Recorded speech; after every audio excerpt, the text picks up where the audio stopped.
KBS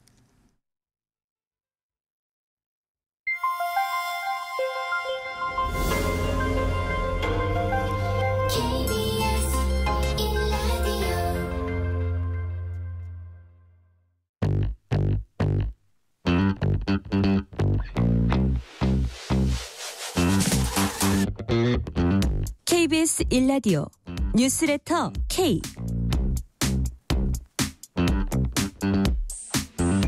안녕하십니까. 뉴스레터 K KBS 김용준 기자입니다. 일부 언론의 박영선 국무총리 또 양정철 비서실장 유력 검토 보도에 정치권이 크게 술렁였습니다. 대통령실은 즉각 부인했지만 이런 얘기가 왜 나왔을까? 그 파장은 적지 않아 보입니다. 여야 정치토크 코너에서 이 문제 자세히 짚어보고요.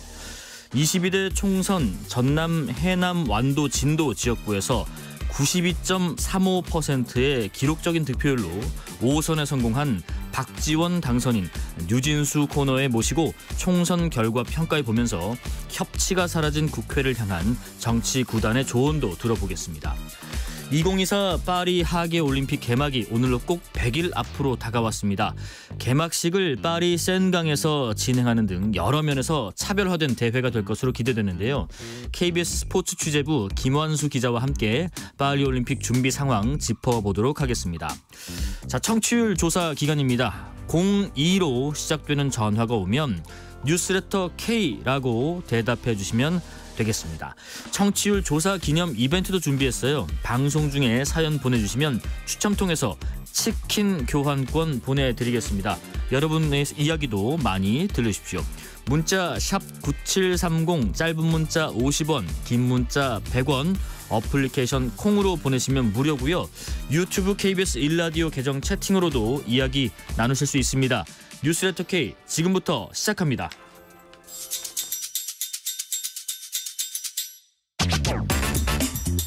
오늘 하루 가장 뜨거운 뉴스들만 골랐습니다. 뉴스레터 K 여야 정치 토크 조기현 더불어민주당 법률위 부위원장 스튜디오에 모셨습니다. 안녕하십니까? 네, 안녕하세요. 예, 원영섭 변호사님은 잠시 후에 같이 말씀 나눠보고요. 유성환님 뉴스레터 K 청취율 1위 가자 하시는데요. 그렇습니다. 이렇게 응원 문자도 좋지만요. 02로 시작되는 전화 받으시면은 뉴스레터 K라고 꼭 응답해 주시길 부탁드리겠습니다. 자, 오늘 이 소식 때문에 아침부터 정치권이 떠들썩했습니다. 윤석열 대통령이 새 국무총리의 박영선 전 장관을 또 비서실장인 양정철 전 민주연구원장 그리고 정무특임 장관에는 김종민 새로운 미래 공동대표 같은 대표적인 야권 인사들을 유력하게 검토하고 있다 이런 보도가 나왔는데 대통령실은 검토된 바 없다 입장을 냈긴 했거든요. 조기현 변호사님, 그러면 결과적으로 오보인가요? 그렇죠. 예. 아니, 오보라고 할 수는 없을 것 같습니다. 왜냐하면 예. 두 개 방송사에서 속보를 냈고요. 네.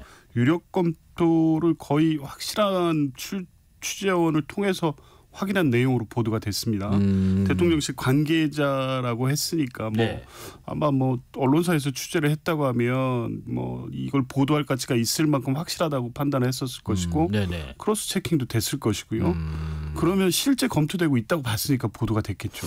그런데 대통령실은 검토된 바 없다 즉각 입장을 냈고 왜 이런 이야기가 나왔을까 싶습니다. 그러니까요. 그거를 납득할 수가 없는데요. 예. 지금 어쨌든 총선 패배 이후에 이 총선에 들어간 민심을 어떻게 받아들이냐의 첫 번째 과제가 인적 쇄신이잖아요. 네네. 그래서 계속 하마평만 나오고 있는데 그 도중에 대통령의 의중이 어떤 것인지를 전혀 모르겠어요. 네네. 물론 신중할 수밖에 없다는 건 이해하지만 계속 지금 총선 이후부터 비서실장 국무총리 관련된 하마평이 수도 없이 나오고는 있는데 예. 도대체 뭘 기준으로 어떤 인사를 하겠다는 건지에 대한 게 전혀 나오지 않고 있는 가운데 지금 이 야권 인사에 대한 게 나왔거든요. 그냥 이런 식으로 여론을 계속 떠보는 것 같아요. 여론 떠보기다. 예. 네네. 그러니까 실제 이 총선 민심을 받아서 앞으로 향후 국정을 개선하기 위해서 야당과도 대화가 통한다거나 아니면 대통령의 쓴소리를 해야 될 이런 아주 원론적으로 필요한 얘기들은 계속 나오고 있잖아요. 네네. 이제 이런 부분을 받아들여서 그 기준으로 인선안을 삼는 게 아니라 대통령의 어떤 생각이나 이거를 아주 파편적으로 이해하고 이걸 자꾸 언론에 흘려서 네. 어떤 반응이 나오는지 이것만 지금 체킹하고 있는 것으로 보여져서 실제 대통령의 고심이 깊은 게 아니라 네네. 주변 참모들만 생각이 많고 이것을 어떻게 가야 될지에 대한 방향도 지금 전혀 설정되지 못하고 있는 게 아닌가 싶습니다. 지금 그 박영선, 양정철, 뭐 김종민 이분들이 만약에 아니더라도 만약에 이와 유사한 인사가 이루어질 수도 있다고 생각하세요? 불가능하다고 불가능하다고 봅니다. 보시고요. 전제가 있어야 돼요. 예. 뭐냐면 야당과의 대화죠. 야권과의 협치에 대한 어떤 말씀을 전제를 하면서 네. 이런 인사가 거론된다면 실제 진지하게 검토가 되고 있고 네. 그런 방식으로 국정을 한번 바꿔보겠다는 의지가 대통령께 있으신가 보다라는 생각을 할 텐데 네. 아직 전혀 그런 기미가 안 보입니다. 그저께 국무회의 입장 발표에서도 보면 예. 야당 대표와 만나겠다는 얘기 안 하시잖아요. 뭐 2년 동안 해오신 얘기 똑같이 했어요. 네. 국회 협조가 필요하다. 국회와 소통해야 된다. 이거 2년 내내 해오셨는데 지금까지 야당 대표 안 만나셨잖아요. 네네. 이제 이런 과정에서 야권 인사 기용설이 나오는 것은 실제 그 의사가 있다고 보여지지 않아요. 만약 실제 그 정도로 야당의 협치를 실질적으로 구현하는 인사를 해보겠다고 하면 네. 먼저 만나서 협조를 구하고 의견도 구하고 이런 과정이 있었어야죠. 그냥 네. 대통령실에서 관계자 말로 이렇게 툭 던져보는 방식으로 협치를 할 수 있을까? 저는 당초부터 네네. 이런 인사를 기용할 생각도 없다고 봅니다. 원영섭 전 국민의힘 미디어 법률단장님 모셨고요. 자, 지금 조금 전에 박영선, 양정철, 김종민 이분들에 대한 검토설에 대해서 조기현 변호사께서는 이 여론 떠보기 아니냐 이런 말씀도 하셨고 이 가능성도 되게 없어 보인다. 하지만 이런 얘기가 대체 왜 나왔겠느냐 이런 얘기도 나눴어요. 국민의힘 당내 반응도 좀 날카로운 것 같아요. 권성동 의원이요. 당의 정체성을 전면적으로 부정하는 인사는 내정은 물론이고 검토도 해서는 안 된다라고 지적을 했고요. 권영세 의원도요. 야당 인사들을 기용해서 과연 얻어지는 게 뭔가 또 잃는 것은 뭔가 이거를 잘 판단해야 된다. 김용태 국민의힘 당선인은요. 만약 이게 현실화되면 지지층 사이에서 후폭풍이 만만치 않을 거다. 뭐 정기 개편이 불가피해 보이지 않느냐라는 관측까지 내놨습니다. 원현석 변호사님 의견 좀 들어볼게요.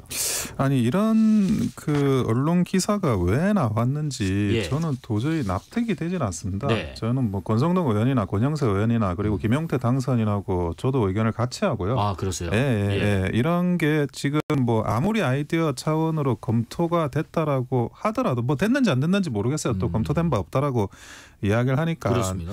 저는 검토가 돼서도 안 되는 안이 지금 언론을 통해 가지고 나왔다는 생각이 들어요. 네. 그러니까 지금 그 비서실장이나 총리라는 자리가 얼마나 중요한 자리입니까? 그렇죠. 국정 운영의 거의 중심인데 이런 자리에 이제 그 민주당 인사를 기용하는 것 사실은 뭐 이번에 총선에서도 그 민주당 그에서 있으신 분이 와가지고 하는 부분에 대해서 물론 이제 뭐 결과를 떠나서 내부적으로 논란이 분명히 있지 않았습니까? 그리고 이제 무엇보다 이제 그 지지자들이나 그 대통령을 만들었던 많은 그 국민들의 의사에 또 반하는 거거든요. 그리고 양정철 뭐 그 이런 분들이 사실은 뭐 노무현 정부나 문재인 정부의 상징 같은 분이신데 그 비서실장은 굉장히 그 실무적인 자리입니다. 네네네. 그러니까 단순히 뭐 상징적으로만 해석을 하기에는 너무나 실무적인 자리라 가지고 그러면 비서실장이 한 분이 민주당 쪽 사람이 계시면 그분이 실무적으로 또 어떤 그 굉장히 그 업무를 진행하기 위해서 다른 분들이 계속 또 붙어야 돼요. 네. 그분들도 또 민주당 그분 인사가 될 수밖에 없고 그러다 보면 대통령실 전체가 그 민주당 인사로 채워질 가능성이 굉장히 높은데 그걸 국민의힘의 당원들이나 보수 지지자들이 납득할 수 있느냐? 저는 이런 뉴스가 나오는 것 자체도 좀 그 조심하게 그 왜 나왔는지에 대해서 좀 내부 점검을 할 필요는 있다고 봅니다. 메시지 관리 어디서 뭐 엇나갔는가에 대한 점검도 필요하다는 말씀이신 것 같고 조기현 변호사님 지금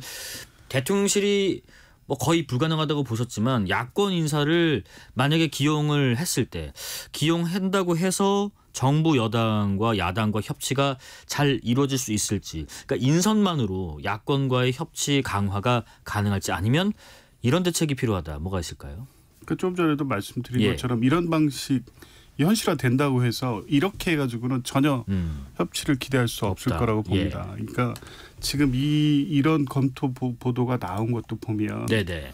실제는 그렇게 인사할 생각은 전혀 없어 보이는데 한편으로 보면 우리가 이런 고민도 하고 있다는 걸 보여주는 용도밖에 아니거든요. 예. 벌써 이런 방식으로 접근하는 걸 보면서 뭐 협치의 의지 이런 게 전혀 없다는 생각이 들어요. 네네. 그래서 이게 방법은 시기와 뭐 방식 이런 거 조율하지 말고 야당 대파 언제든지 만나겠다. 대통령 말씀 한마디면 예. 뭐 이후에 협치에 대해서 실질적으로 생각이 바뀌신 것 같다라는 판단을 해볼 수도 있었는데 네. 지금 전혀 그런 의지가 없어 보이시거든요. 그러니까 사람들이 우려하면서 예상했던 바와 같이 이번 총선 결과에도 불구하고 대통령은 전혀 안 바뀔 것 같다. 이런 겁니다. 그러면 협치는 불가능하죠. 네네네. 일방적인 이런 국정 운영을 하고 야당 대표를 무시하고 네네. 협치가 불가능하죠. 7321님 국민 대상으로 아니면 말고 식은 아니겠죠. 여론 떠보기로 국민들 피곤하게 하지 마시길 바랍니다라는 의견도 주십니다. 국민의힘 이제 총선 직후에 뭐 여러 가지 어떻게 당을 재건할 것인가 논의를 이어가고 있는데 4선 중진 당선인 간담회 했고요. 또 당선인 총회도 열었고요. 그리고 오늘은 윤재욱 권한대행이 당 상임 고문단, 그러니까 원로분들을 좀 만나셨는데 이 자리에서 꽤 쓴소리 많이 나왔습니다. 어떤 얘기 나왔나요? 예, 뭐 이제 뭐 너무 이렇게 당이 그동안 해왔던 네. 일에 대해서 뭐 내부 전략의 부재라든지 그리고 대패를 하고 나서 그 다음에 반성하는 거나 이런 게 당에서 보이지 않는다라는 그런 취지의 말씀을 많이 하셨어요. 그러니까 네네. 무엇보다 이제 내부 점검을 또 하고 앞으로 어떻게 국민들께 어떤 그런 지지를 받을지에 대한 더 고민이 필요하거든요. 네네. 그리고 앞으로도 이제 다음에 스케줄이라는 거 이런 것들을 좀 정교하게 짜야 될 필요가 있긴 있습니다. 그런데 아직 지금 여러 가지 강론들이 많이 나와요. 네. 서로 뭐 이게 맞다 저게 맞다 이제 토론은 되고 있는데 지금은 어쩔 수 없이 그런 토론의 시간이 또 당분간은 흘러야 된다고 저도 생각을 해요. 왜냐하면 이게 선거일까지는 뭐 책임 공방이 있어서는 안 되는 거였지만 예. 선거일이 지나면 각자가 입장에 따른 말을 어느 정도는 하게 돼 있습니다. 20대도 보고 21대도 보면 적어도 한 달에서 한 달 반 정도는 네. 서로 뭐 누가 잘했네 누가 못했네 이런 이야기들이 나오는 걸 피할 수가 없더라고요. 그래서 개헌 저지선까지 거의 밀린 총선 결과를 받아든 상황에서는 당분간의 혼란은 이거는 좀 피할 수는 없어요. 네네. 피할 수는 없고 네. 그렇지만 여기에 대해서 결론이 결국에는 하나로 수렴돼 가지고 당원과 지지자들 그리고 국민들께 내세울 수 있는 새로운 모습으로 나설 수 있기를 소망하고 있습니다. 예. 예. 근데 참 여러 가지 정말 비상 상황인 것 같고 또 당의 어떤 앞날을 어떻게 헤쳐나갈 것인가에 대한 중차대한 순간인 것 같긴 한데 어제 열었던 국민의힘의 당선인 총회에서는 꽤 좋은 분위기로 진행이 됐다고 하더라고요. 예를 들면 초선 당선인분들이 자기소개하는데 뭐 한 1시간 정도 할애를 하고 물론 뭐 상견례 자리도 이해는 하겠습니다마는 이런 얘기도 나왔다고 하더라고요. 당이 비상 상황인데 너무 한가롭다 뭐 이런 지적도 있었다고 하던데 근데 또 초선 당선인분들도 약간 비교적 젊은 30대 당선인분들은 분위기가 좀 다른 것 같아요. 공부 모임도 꾸리고 있고 그다음에 4050 표심의 공략법을 찾는 방법이 시급하다는 쓴소리도 하는 것 같은데 모레는 또 낙선자분들 모임 진행하는 거 검토한다고 하던데요. 이런 모임 자리에서 무슨 얘기가 좀 나와야 된다고 보세요?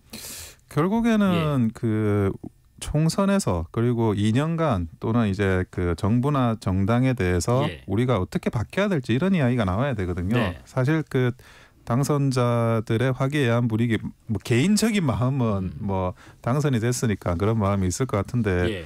사실은 그게 21대 때도 당선자들 첫 모임에서 좀 분위기가 너무 화기애애하지 않냐라는 그런 비판이 있었던 적이 있습니다. 4년 전에도. 네네네. 그런데 그 4년 뒤에도 사실 개헌 저지선까지 밀린 대표 상황에서 이게 뭐 그대로 재현돼 가지고 그 부분은 좀 아쉬운 부분이 분명히 있어요. 근데 예. 결국에는 문제는 뭐였고 우리는 앞으로 어떻게 개선해서 어떻게 해결을 하겠다. 이 부분에 대한 기승전결이 나와야 되거든요. 네. 근데 그런 게 다양한 의견들이 나와줘야 국민들께서 볼 때는 이 정당이 국민의힘이라는 정당이 정말 새로운 그런 미래를 향해서 고민을 하는구나. 예. 갈등을 하지만 그래도 앞으로 나가려고 하는구나라는 마음을 하게 됩니다. 근데 뭐 무조건적으로 뭐 책임 전가는 하지 말라, 뭐 책임 소재 따지지 말라 이런 것도 저는 좋지 않다고 봐요. 왜냐하면 그게 나와주고 그 판단은 국민이 하는 거거든요. 네. 예, 국민께서 각자가 당선인들이 가진 낙선인들이 가진 여러 가지 문제점 그게 뭐 자유롭게 토론하되 그 자유로운 토론 속에서 국민들께서 선택할 수 있도록 네. 이거야. 라고 하는 게 국민들께서 마음이 있으시면 그 마음이 있으신 대로 또 다음에 정당에 이끄는 방향을 그 당원들이나 뭐 이런 분들이 이해하면서 추구하게 됩니다. 그래서 백가쟁명이 좀 필요할 부분이라고 생각하고 있습니다. 네. 뭐 차기 비대위원장은 지금 윤재 원내대표가 뭐 실무형 비대위원장을 계속 추대하는 쪽으로 분위기는 간다고 하지만은 본인은 조금 난색을 표하고 있다고 해서 이건 좀 지켜봐야 될 것 같고요. 7970님 선거가 끝나면 물가도 좀 내려가고 의료계도 합의되고 기름값도 좀 내리고 그럴 거라 생각했는데 국민이 너무 큰 걸 바라는 걸까요? 사과가 비싸니까 더 먹고 싶은 날입니다라는 문자도 주십니다. 자, 민주당은 오늘 윤석열 대통령과 한동훈 전 국민의힘 비대위원장을 공수처에 고발을 했는데 윤 대통령이 검찰 재직 시절에 용도가 한정된 특활비를 뭐 쌈짓돈처럼 쓴 의혹이 있다라고 주장을 하는 것 같아요. 또 한 전 위원장에 대해서는 검찰의 자료 은폐를 방조했다는 의혹이 있는 것 같고요. 일단은 그 고발 취지 제가 간략하게 설명드렸는데 조기현 부위원장께서 약간 부연해 주시겠어요? 이 검찰 특수활동비하고 업무추진비 문제인데요. 예. 이게 작년 대법원에서 정보공개 청구가 받아들여져서 네. 검찰이 굉장히 많은 자료를 이 친정을 한 측에 제공을 했습니다. 그리고 계속 분석 작업을 해서 보도도 계속되고 있었죠. 근데 네. 주요 언론에서 보도를 안 하니까 잘 모르시는 분들이 많은데 네. 실제 이제 특수활동비 전용 문제가 지난 국감에서도 문제되고 계속 큰 문제가 되고 있습니다. 실제 기재부 예산 기구운용 그 집행 지침에 보면 특수활동비는 이 집행 이 목적 네네네. 명확히 정해져 있거든요. 네. 그 한도를 벗어났으면 안 되는데 그 제출된 자료를 보면 내역을 막 지우거나 이래서 실제 알아보기도 어려운 상태로 제출한 것도 문제고 어렵게 확인한 내용을 보면 특수활동비를 가지고 뭐 공기청정기 대여로 산행한다든가 뭐 수상 어떤 뭐 이 대가로 검사들에게 이 지급한다든가 이런 거거든요. 네. 예산 목적이 벗어난 집행이죠. 위법입니다. 분명히. 이제 이런 부분에 대한 문제 제기가 계속돼 있었기 때문에 검찰에 공수처에 수사를 요청할 수밖에 없죠. 특히 이 정부가 국민 혈세 쓰는 거에 대해서 얼마나 강조했습니까? 그리고 이재명 대표 법인카드 문제를 가지고 지금 2년 내내 이렇게 비판하지 않았습니까? 네네. 그러면 자신들의 검찰 시절의 문제 또 분명히 위법이 확인됐는데 그냥 관행으로 넘어갈 수는 없는 거거든요. 그리고 금액의 규모가 상당합니다. 네. 윤석열 이 검찰총장 시절에 쓴 게 70억이 아마 넘는 걸로 제가 알고 있거든요. 특수활동비 책정돼 있는 게. 네. 근데 이 집행 내역이 하나하나 제대로 확인도 안 되고 있어요. 그게 실제 수사 목적으로 기밀을 위한 수사 목적으로 지출됐느냐에 대해서 검찰이 명확히 밝히지도 않고 네네. 그게 아니라는 점에 대해서 물으면 관행이었다. 검사들 고생하는데 이것도 못하냐 이런 식으로 항변하고 있거든요. 네네. 본인들이 지금까지 했던 소위 말하는 국민 혈세를 왜 그렇게 썼냐고 했던 거하고 전혀 맞지 않죠. 네. 수사 대상이라고 봅니다. 원영숙 변호사님 지금 조기현 변호사님 말씀하신 내용에 대해서도 물론 의견을 듣고 싶고요. 또 하나가 일전에 저희가 한번 말씀 나눈 적이 있습니다만 임기 중인 대통령은 뭐 특수한 경우 뭐 내란이랄지 뭐 이런 경우 아니고서야 형사소출을 할 수 없는데 민주당은 여러 차례 형사고발을 오늘 포함해서 이제 하고 있거든요. 이렇게 고발을 거듭하는 게 그 법적인 측면에서 현실성이 있는 내용인지 그런 부분도 궁금합니다. 원래 이제 대통령은 형사 소출을 받지 않죠. 예. 임기 중에는. 그래서 원래는 공소를 제기할 수는 없는데 네. 그 박근혜 대통령 탄핵 관련한 사건 진행하면서 수사는 할 수 있다라는 게 그 정리가 된 네. 부분이라서 그러니까 고발하고 수사까지 가는 거는 뭐 그 법 내부의 위법 사항은 아니에요. 하지만 제가 이 부분과 관련해 가지고 좀 지적해 볼 수 있는 부분은 예. 그 윤석열 대통령님이 검찰총장 때 특활비를 썼다는 거 그거 문재인 정부 때 쓴 거잖아요. 문재인 정부 때 그 부분에 대해서 얼마든지 본인들이 확인하고 네. 뭐 점검하고 다 할 수 있는 건데 그거를 가지고 지금 와가지고 지금 벌써 몇 년이 흐른 상황에서 네. 이 부분에 대해서 그 특활비가 위법이다 아니다를 따진다는 게 문재인 정권 차원에서는 그러면 그때는 왜 아무 지적을 안 했냐 그런 이야기밖에 할 수가 없고 그리고 특활비가 위법이 확인됐다라는 거는 글쎄요 저는 금시초문이에요. 처음 듣는 이야기인데 예. 그게 지금 위법이 확인됐다라는 거 특활비라는 내용 자체가 내역 자체가 말 그대로 특수활동비다기 보니까 네. 그게 그 영수증처리나 이런 부분 물론 이제 목적 내로 사용해야 되는 건 맞고요. 그거를 어떤 활용한 영수증만 가지고 그거 자체로 결국 목적 외 사용이다 그렇게 되지는 않아요. 그러니까 특수활동의 전체적인 맥락을 네. 찾아보고 확인을 해야 되는 거고 그 자체는 문재인 정부 때 일어난 일이니 문재인 정부에서 제일 잘 알잖아요. 그러니까 그런 부분과 관련해 가지고 이 부분은 그냥 정치 공세로 보여질 수밖에 없고 과거에 이제 뭐 김밥 법인카드로 김밥 한 줄 사 먹은 거 가지고 그걸 또 이렇게 문제 제기해 가지고 좀 한 적이 있는데 문재인 정부에서 네. 그거와 다름이 아니라고 저는 생각이 들어요. 네. 그래서 이 부분과 관련해 가지고 뭐 고발을 하는 건 그 뭐 본인들의 그 정당의 의지겠지만 그 공수처에 고발을 한다는 것 자체도 결국에는 이제 그 공수처가 약간 이제 그 어떤 편향된 그런 그 수사기관으로서 그 성격을 부각하는 게 아닌가 하는 네. 그런 아쉬움이 있습니다. 오늘 그 민주당의 홍익표 원내대표께서요 이런 얘기했습니다. 다음 국회의 법사위원장, 운영위원장 등 모두 다수당인 민주당이 책임져야 한다라는 말씀을 주장을 하셨는데 통상 뭐 국회 운영위원장이 집권 여당의 원내대표가 맡는 게 관례였다고는 하더라고요. 홍 원내대표가 미국은 상하원 모두 다수 의석을 가진 정당이 상임위원장을 다 가져간다. 국민의 민의에 따라서 국회 운영도 다수당을 중심으로 재편되는 게 맞다. 이렇게 말씀을 하셨는데 이 주장에 대해서 조기현 변호사님 생각을 좀 들어보겠습니다. 지금까지 예.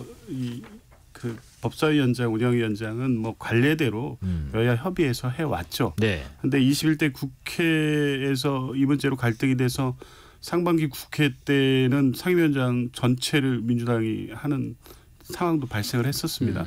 그러다가 이제 좀 풀어보려고 또 법사위원장을 넘겨줬더니 무슨 일이 생겼습니까? 지금 이 법안이 제대로 통과가 안 되고 국회 비효율을 엄청 초래했거든요. 네네. 그리고 운영위원장 같은 경우에도 결국에 대통령실에 대한 국정감사나 견제 역할을 해야 되는데 제대로 뭐 여당이 하면 못합니다. 그러니까 이게 이제는 바뀐 상황을 반영하는 국회 운영을 해야 된다는 건 분명합니다. 예. 그러니까 법사위원장 같은 경우에도 보면 뭐 이 그 권력기관을 통제하는 기능이 본질적으로 있지만 네. 이 게이트키퍼가 되면 안 되거든요. 지난 21대 국회가 결국 뭐 늘 그런 얘기가 나옵니다. 평가할 때. 네. 너무 일을 안 했다는 얘기하는 것 중에 핵심이 법사위를 중심으로 발생한 몇 개의 쟁점 법안에 대한 어떤 계속적인 어떤 정쟁과 파행 이 이미지가 굳어 있어서 그렇거든요. 네네. 나머지 상임위원들은 필요한 민생 법안 다 합의로 통과시키고 합니다. 그런데 주요 법안이 항상 법사위에 걸려서 예. 그것 때문에 국회가 파행이 되고 법이 통과가 안 되고 뭐 그걸로 패스트트랙 지정하고 이 이슈가 항상 법사위에서 발생하다 보니까 예. 국회가 무능하고 무슨 일을 하냐 맨날 싸움만 하냐 이런 비판이 나오는 거거든요. 국회 또 운영의 효율 또 이번 총선에 나타나는 민심을 정확히 대변하기 위해서는 제1당이 운영위도 법사위도 맞는 게 맞다고 봅니다. 근데 또 차기 국회의장 그다음에 뭐 주요 상임위원장 이런 거 다 독식하고 가져가면은 이 민주당 독주 상황에 대해서 혹시나 또 역풍이 불지 않겠는가 뭐 이런 우려 제기도 있거든요. 원현석 변호사님. 그 민주당이 계속 협치 이야기를 하시는데 그 지금 정확하게 말씀을 드리면 그 국민의힘 그 윤석열 대통령께서 야당 대표를 안 만나겠다는 게 아니었고 그때도 그 문재인 대통령이 했던 그 각 당의 소수당 포함한 그런 미팅이 있지 않았습니까? 그 당시에도 그 정도의 미팅은 열려 있었는데 그 1대1로 대통령과 이재명 대표가 만나는 거 이재명 대표가 사실 그걸 계속 주장하신 거잖아요. 네. 그래서 이제 그런 건데 그러면 협치를 다시 한번 해보자고요. 그러면 그 다수당이라고 해서 모든 상임위를 다 그 민주당이 차지하겠다. 이거는 과연 협치라고 볼 수 있느냐. 적어도 서로가 위원장을 어느 정도 나눠 가지면서 견제할 수 있어야만 그런 최소한의 협치라는 게 있을 수 있는데 저는 큰 틀에서 뭐 대통령과 다른 이제 당 대표와의 만남이나 아니면 상임위의 배분이나 이런 것들이 협치라는 큰 틀에서 정리가 돼야 될 필요는 있다고 봐요. 하지만 뭐 지금 그 원내대표의 주장은 아마 전략적으로 협상용으로도 주장할 수는 있을 것 같아요. 예. 하지만 결국 협치라고 한다면 이 부분은 어느 정도 큰 틀에서 정리될 필요는 있다고 생각합니다. 예. 어떤 상임위만큼은 위원장 절대 뺏길 수 없다 뭐 그런 게 있나요? 법사위죠. 법사위요. 마찬가지실 것 같은데. 6535님 뉴스레터 K에서 정치권이 돌아가는 정보 잘 듣고 있습니다. 앞으로는 국민에게 힘주는 소식 많이 전해주세요 하셨습니다. 여기까지 말씀 듣겠습니다. 지금까지 원영섭 전 국민의힘 미디어 법률단장, 조기현 더불어민주당 법률위 부위원장 모셨습니다. 고맙습니다. 고맙습니다.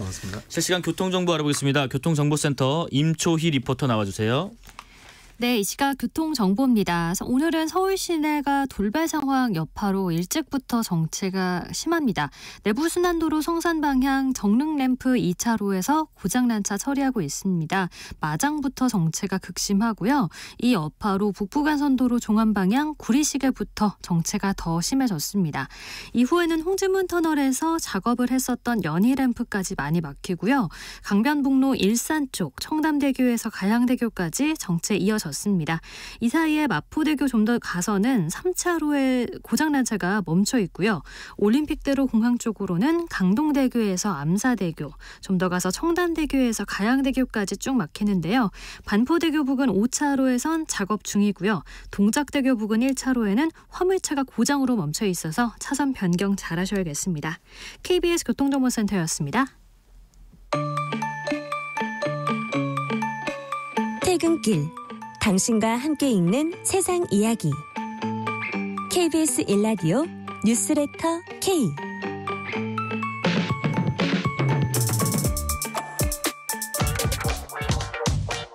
뉴스의 진수를 보여주는 인터뷰 뉴진수. 뉴스의 진수를 보여주는 인터뷰 뉴진수. 1924년 이후에 100년 만에 열리는 파리올림픽 성화가 채화됐습니다. 대한민국 선수단이 입을 단복도 공개됐고요. 원팀 원드림이라는 구호로 선수단은 파리올림픽의 선전도 다짐했습니다. 오늘이 파리올림픽 개막 100일 전인데요. 이번 올림픽에서는 사상 처음으로 센강 야외 개막식이 열릴 가능성이 있다고 합니다. 선수단의 준비 상황은 또 어떨까요? KBS 스포츠 취재부 김완수 기자와 함께 말씀 나눠보겠습니다. 안녕하십니까? 네, 안녕하세요.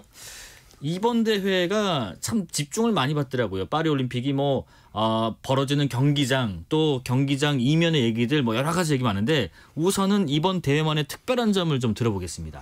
네, 여러 가지를 꼽을 수 있겠는데 그 지난 대회들과 비교를 해보면 한 4가지 정도로 압축이 되는 것 같아요. 네. 첫 번째 같은 경우에는 우선 역대 처음으로 개막식이 스테디움이 아닌 야외에서 진행된 겁니다. 네. 그래서 사실 10,000명이 넘는 선수단이 가서 그 보트를 갈아타고 이동하는 모습, 그러면서 그 선수들의 시선으로 바라보는 파리의 모습을 생생하게 전해줄 수 있을 것 같고요. 그동안 사실 무관중 경기로 진행됐거든요. 코로나 때문에. 그러니까 관중과 선수들의 그 접점이라고 해야 될까요? 그걸 좀 더 좁히는 계기가 될 것 같아요. 그리고 파리 하면 센강, 아까 말씀하셨던 에펠탑, 그다음에 베르사유 궁전 등의 명소가 있는데 이번에는 배경이 아니라 여기서 실제 경기를 치른다는 겁니다. 궁전에서요? 네, 궁전에서 폼날 것 같아요. 그리고 또 이제 그냥 지나가다가 보면 저기 경기가 열리네. 그러면서 올림픽과 또 스포츠 팬들의 그 거리를 줄일 수도 있고요. 우리로 따지면 광화문 지나가다가 경복궁 옆에서 쭉 보니까 경기를 하고 있네. 그렇죠. 그러니까 훨씬 더 관심도 갖게 되고 다음에 저 경기 한번 봐야 될 것 같아. 그러면 스포츠 팬들을 확산할 수 있는 계기도 될 수가 있죠. 그다음에는 무엇보다 이번에는 그 가치를 강조하는 것들이 있어요. 가치. 성평등이라든가 또 포용, 환경. 그래서 이번 대회의 슬로건이 게임스 와이드 오픈이에요. 완전히 개방된 대회. 완전히 열린 대회.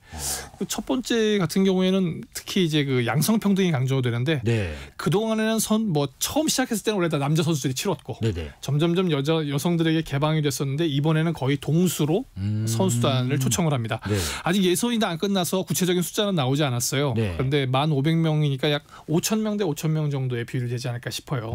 그리고 또 ESG 친환경 굉장히 강조합니다. 그러다 보니까 우리 도쿄올림픽 때 골판지로 만든 침대가 있어서 선수들이 불편하다 그런 얘기 들었잖아요. 그렇습니다. 근데 재활용이 가능하잖아요. 네네. 그러니까 이번에도 쓰겠다. 그런 거 나와 있고 또 전력 소비라든가 이런 걸 하기 위해서 새로운 시설이라든가 이런 걸 만들지 않겠다. 그래서 선수들이 불편한 점이 하나 있을 것 같아요. 에어컨이 그럴 것 같습니다. 가동하지 않을 수 있어요. 이 6, 7, 8월에 파리 가보신 분들 아시겠지만 진짜 덥거든요. 그렇죠. 진짜 더워서 놀다가 지쳐서 쉬었다가 놀다가 해도 또 느껴져요. 그렇죠. 뭐 한 밤 10시 또 훤하거든요. 네. 근데 에어컨이 없으면 고생이 많을 텐데요. 네, 그래서 아무튼 선수들 나름대로 그걸 낭만이라고 여기고 이번에 한번 치러야 될 것 같아요. 그리고 마지막으로 경기장 사이의 거리가 가장 먼 네. 대회가 될 것 같아요. 뭐 파리를 중심으로 7개 도시에서 열리긴 하거든요. 네. 그런데 그 서핑이라고 하는 종목이 저기 타히티에서 열리게 됩니다. 타히티요? 예.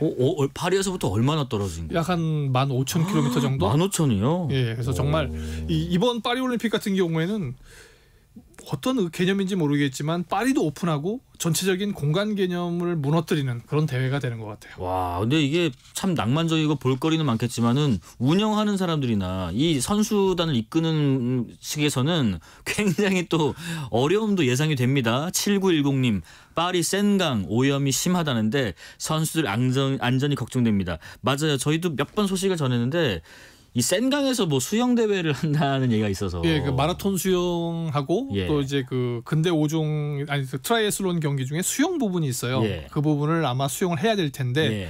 지금 뭐 마크롱 대통령 스스로도 수제 점점 개선되고 있다라고 얘기를 해요. 네. 그리고 올해 개선이 되면 내년부터는 일반에게도 수영을 할 수 있도록 개방을 하겠다. 그래서 그 뭐 들으셨겠지만 수질 개선을 위해서 무려 한 2조 원 정도를 투입을 했다고 하는데 네. 자연이라고 하는 게 돈을 짧은 시간에 낸다고 되는 건 아니거든요. 그렇죠. 그래서 아무튼 좀 지켜봐야 될 것 같아요. 예, 또 이 일단 개막식 자체가 센강 야외 행사로 진행이 된다. 스타디움이 아니다 하셨는데 뭐 낭만적인 도시다운 발상일 것 같긴 한데 요새 그 국제 정세가 참 불안정한데 이 테러 위협도 있을 것 같고요. 이게 가능할까요? 일단 뭐 플랜 A 상으로는 예. 뭐 예술과 낭만의 도시 파리의 특성을 확실하게 살려보겠다. 정말 야심찬 계획이거든요. 네. 뭐 상상만 해보면 파리 동쪽에서 시작을 해요. 그 식물원 있는 부분에서 네네. 예, 모스텔리치 다리에서 한 배를 타고 6km 정도 이동을 해서 우리 집에 그 파리 에펠탑 사진 찍는 곳 있잖아요. 예. 트로카테로 그 광장까지 이동을 하게 되거든요. 네. 그러면 뭐 괜찮을 것 같아요. 근데 팍 트여 있잖아요. 네. 그리고 시큐리티 체크도 쉽지 않잖아요. 네. 그러다 보니까 테러 안전 굉장히 걱정이 되죠. 예전에 국제 마라톤 대회에서도 테러 때문에 많은 사상자가 나오기도 했었잖아요. 네, 그러다 보니까 사실 그래서 마크롱 대통령이 그런 얘기를 했어요. 여기서 못할 수도 있다. 정말 위험하다고 하면 예. 그러면 우리는 센강을 전체를 쓰지 않고 아까 말씀드렸던 그 트로카테로 광장에서만 하겠다. 이게 플랜 B다. 근데 이것도 만약에 네네. 더욱 위험하다고 판단이 된다면 실내 경기장 안으로 들어가겠다. 그러니까 우리가 이제 일반적으로 올림픽 개막식을 봐왔던 것으로 할 텐데 예. 그 장소는 지금 아마 스타드 프랑스 우리로 치면 뭐 잠실 주경기장 정도 되는 규모의 경기장이기 때문에 테러 위협으로부터 조금은 더 안전해질 수 있긴 하겠지만 사실 좀 안타깝기는 해요. 그렇게 들어가게 된다면. 그래서 그런 면에서 사실 테러, 뭐 전쟁, 뭐 평화, 스포츠의 기본인 평화를 해치는 이런 것들 때문에 사실 페널티를 받는 나라가 2개가 있습니다. 이번 대회에. 뭐 네, 언뜻 떠오르죠. 예, 네. 러시아하고 네. 벨라루스. 네. 그래서 이 나라는 나라로 초청을 받지 못하고 선수에게는 기회를 줘야 되잖아요. 네. 그래서 이제 우리가 흔히 말하는 것처럼 개인 집합 선수단 자격. 그렇죠. 그래서 와서 국기를 앞세우면서 행진을 할 수 없고 또 메달을 따도 국가가 연주가 되지 않는 상황이지만 그래도 올림픽에는 참여하게 하는. 네. 그렇게 돼서 아마 이번 파리 올림픽 굉장히 모두에게 오픈돼 있지만 딱 2나라에게는 제한된 올림픽이 될 것 같아요. 예전에도 뭐 동계올림픽 보면 다른 이유 때문에 러시아가 그 오륜기 들고 이렇게 입장하기도 하고 네, 그때는 도핑 때문에 그렇죠. 네. 있었는데 이번에도 국기는 들고 오지 못하는 것 같습니다. 아까 그 센강에서 개막식도 개막식이지만은 잠깐 말씀해 주셨지만은 이번 대회 뭐 파리 명소 우리 파리 가면은 뭐 꼭 들러야 되는 사진 스팟 있어 그런 곳들 그런 곳에서 경기가 상당히 많이 치러지나 봐요. 뭐 대표적인 게 파리의 상징 에펠탑이죠. 에펠탑. 네, 에펠탑. 네. 그래서 뒤쪽으로 보게 되면 상드마르스 공원이라고 있어요. 예. 여기서 이제 마르스라고 하는 게 이제 뭐 3월을 뜻하기도 하지만 전쟁의 신이기도 합니다. 전쟁의 신이 있는 공원. 근데 거기서 아주 아이러니하게도 비치발리볼 경기가 열려요. 아, 그래요? 진짜 안 어울리는 것 같은데. 근데 또 그 옆에 이제 그 우리로 치면 육군사관학교 정도 될까요? 예, 이제 에콜 밀리타르라는 게 있는데 거기에는 이제 아레나 상드마르스라고 해서 거기서는 군사학교 느낌이 나기 때문에 유도와 레슬링을 벌어지고. 예. 근데 거기 그 두 경기장 같은 경우에는 바로 에펠탑을 눈 돌리면 보여요. 그리고 이제 도로 사이클 아무래도 파리를 지나가다 보면 안 걸릴 수가 없잖아요. 네네. 그다음에 대표적인 게 이제 마라톤 같은 경우. 마라톤은 사실은 파리 명소를 다 이렇게 지나간다고 봐야 될 것 같아요. 그렇죠. 예, 파리 시청인 그 오트드빌을 시작해가지고요.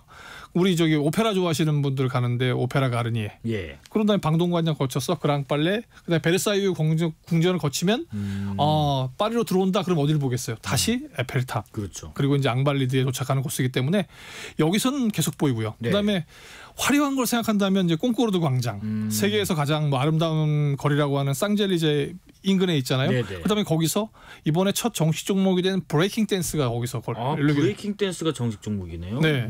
그리고 이제 뭐 스케이트보드라든가 3대3 농구, 또 BMX 프리스타일 이런 것들이 열리는데 꽁꼬르드 광장에 가면 이렇게 우뚝 솟아 있는 우리가 뭐 그냥 그 룩소르 오벨리스크라고 하는 3,000년 역사를 가진 그 탑 기념탑 밑에서 이 젊은이들이 가장 젊은 종목들이잖아요. 그러네요. 사실 브레이킹 댄스나 이런 것들이 그렇게 되면 정말 그 젊은이들의 에너지로 그것을 파리를 수놓는다는 의미가 될 것 같아요. 그리고 베르사유 궁전 아까 말씀드렸는데 베르사유 궁전에서 말을 탄다면 느낌이 어떠시겠어요? 그건 진짜 옛날에 내가 궁중에 어떤 뭐 백작이나 자기가 있는 사람처럼 좀 더 우아하고 멋있게 탈 수 있을 것 같은 느낌? 바로 그겁니다. 그래서 승마하고 근대오종 경기. 근대오종이 거기서 열려요. 그렇게 되니까 그 광장을 뭐라고 하죠? 그 정원 이쁜데 그 에뚜알 로얄 광장 거기에 말이 탁탁탁 지나다닙니다. 이 선수 입장에서도 뭐 명소도 명소지만 굉장히 영광스러운 자리일 수 있겠습니다. 참여하는 자체로. 그렇죠. 그다음에 이제 뭐 우리 양궁 같은 경우에 이제 앵발리드, 그다음에 태권도나 펜싱 같은 경우에는 그랑펠레. 그러니까 뭐 한마디로 그 파리의 명소가 전체적으로 다 경기장이라고 보시면 될 것 같아요. 정말 이렇게만 된다면 기대가 상당히 되는 파리 올림픽 같습니다.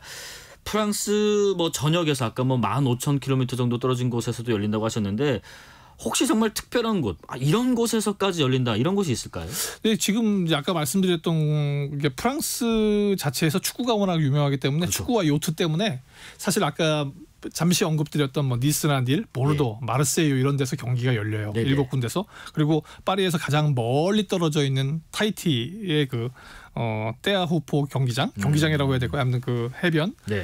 근데 한 가지 궁금한 거 아직도 찾아내지 못한 곳이 딱 한 곳이 있습니다. 어딘가요? 사실 파리 하면은 에펠탑 다음으로 궁금한 곳. 거기 유명한 박물관 있죠. 박물관이죠. 루브르 박물관. 루브르 박물관. 루브르 박물관 그 유리 피라미드 주변이 굉장히 넓어요.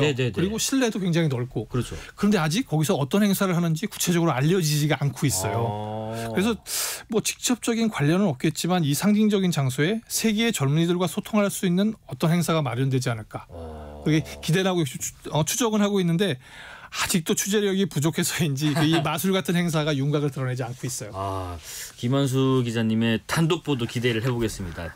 이제 우리 선수단 이야기 조금 넘어가 볼까 하는데 오늘 그 올림픽 축구 새벽에 파리 올림픽 본선 진출을 위해서 그 첫 경기에서 승리를 거뒀는데 이번에는 그 아시안컵 대회가 그 파리 올림픽 축구 남자 최종 예선 겸해서 지금 치러지고 있는 거잖아요. 이영준 선수의 헤더로 1대0으로 이겼습니다. 네, 경기 보면서 뭐 기록상으로 38개의 크로스가 올라갔어요. 근데 한 골. 그러니까 이제 좀 답답하죠. 어느 순간 우리나라 축구 보면은 A 대표팀도 그렇지만 올림픽 대표팀까지 왜 이렇게 마음을 졸이게 되는지 모르겠어요. 한국 축구의 영원한 숙제를 6자로 얘기하면 5자인가요? 골 결정력? 그죠. 왜 저 골대 앞에만 가면 서로 뭐 이렇게 그런데 뭐 아무튼 이겼기 때문에 한 골로 이겼기 때문에 문제가 될 건 아닌데 근데 사실 이 대회가 굉장히 중요해요.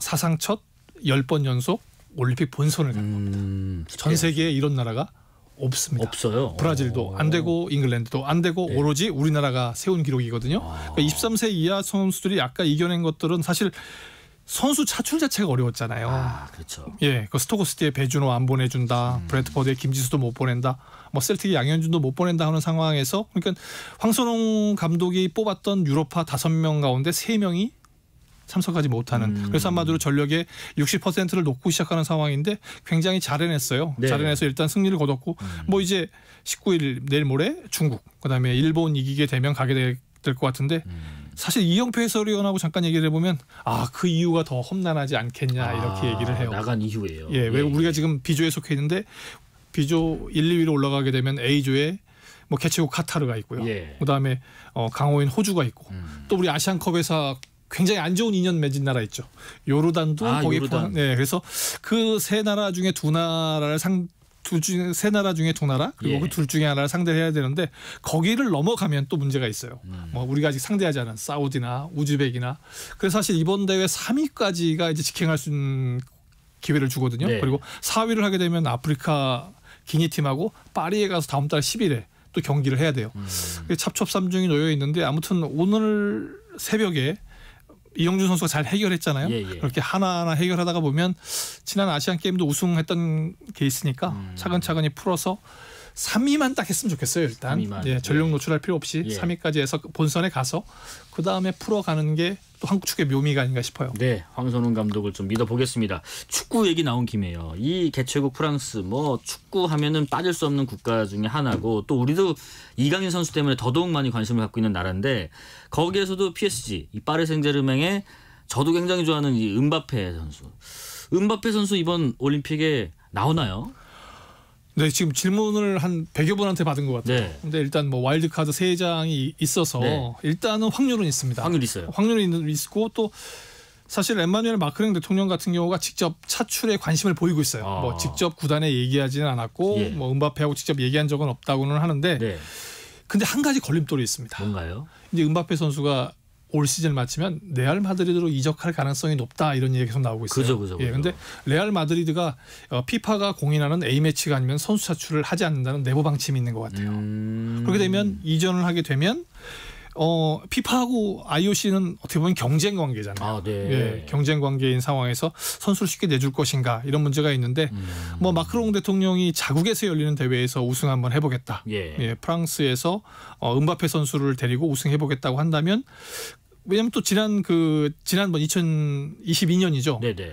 은바페가 이미 그 레알 마드리드로 이적을 하려고 했을 때 마크롱 대통령이 좀 머물러 달라고 해서 3년간 재계약을 하는 경우도 있거든요. 물론 그게 뭐 사실인지는 모르겠지만 대부분 전해지고 있거든요. 예. 그리고 전체적으로 그 지금 프랑스 대표팀을 맡고 있는 23세 이하 감독이 티에르 앙리예요. 앙리. 예. 뭐 본인도 전설이었지만 예. 새로운 전설과 함께 프랑스의 전설을 만들고 싶은 욕심 생길 거거든요.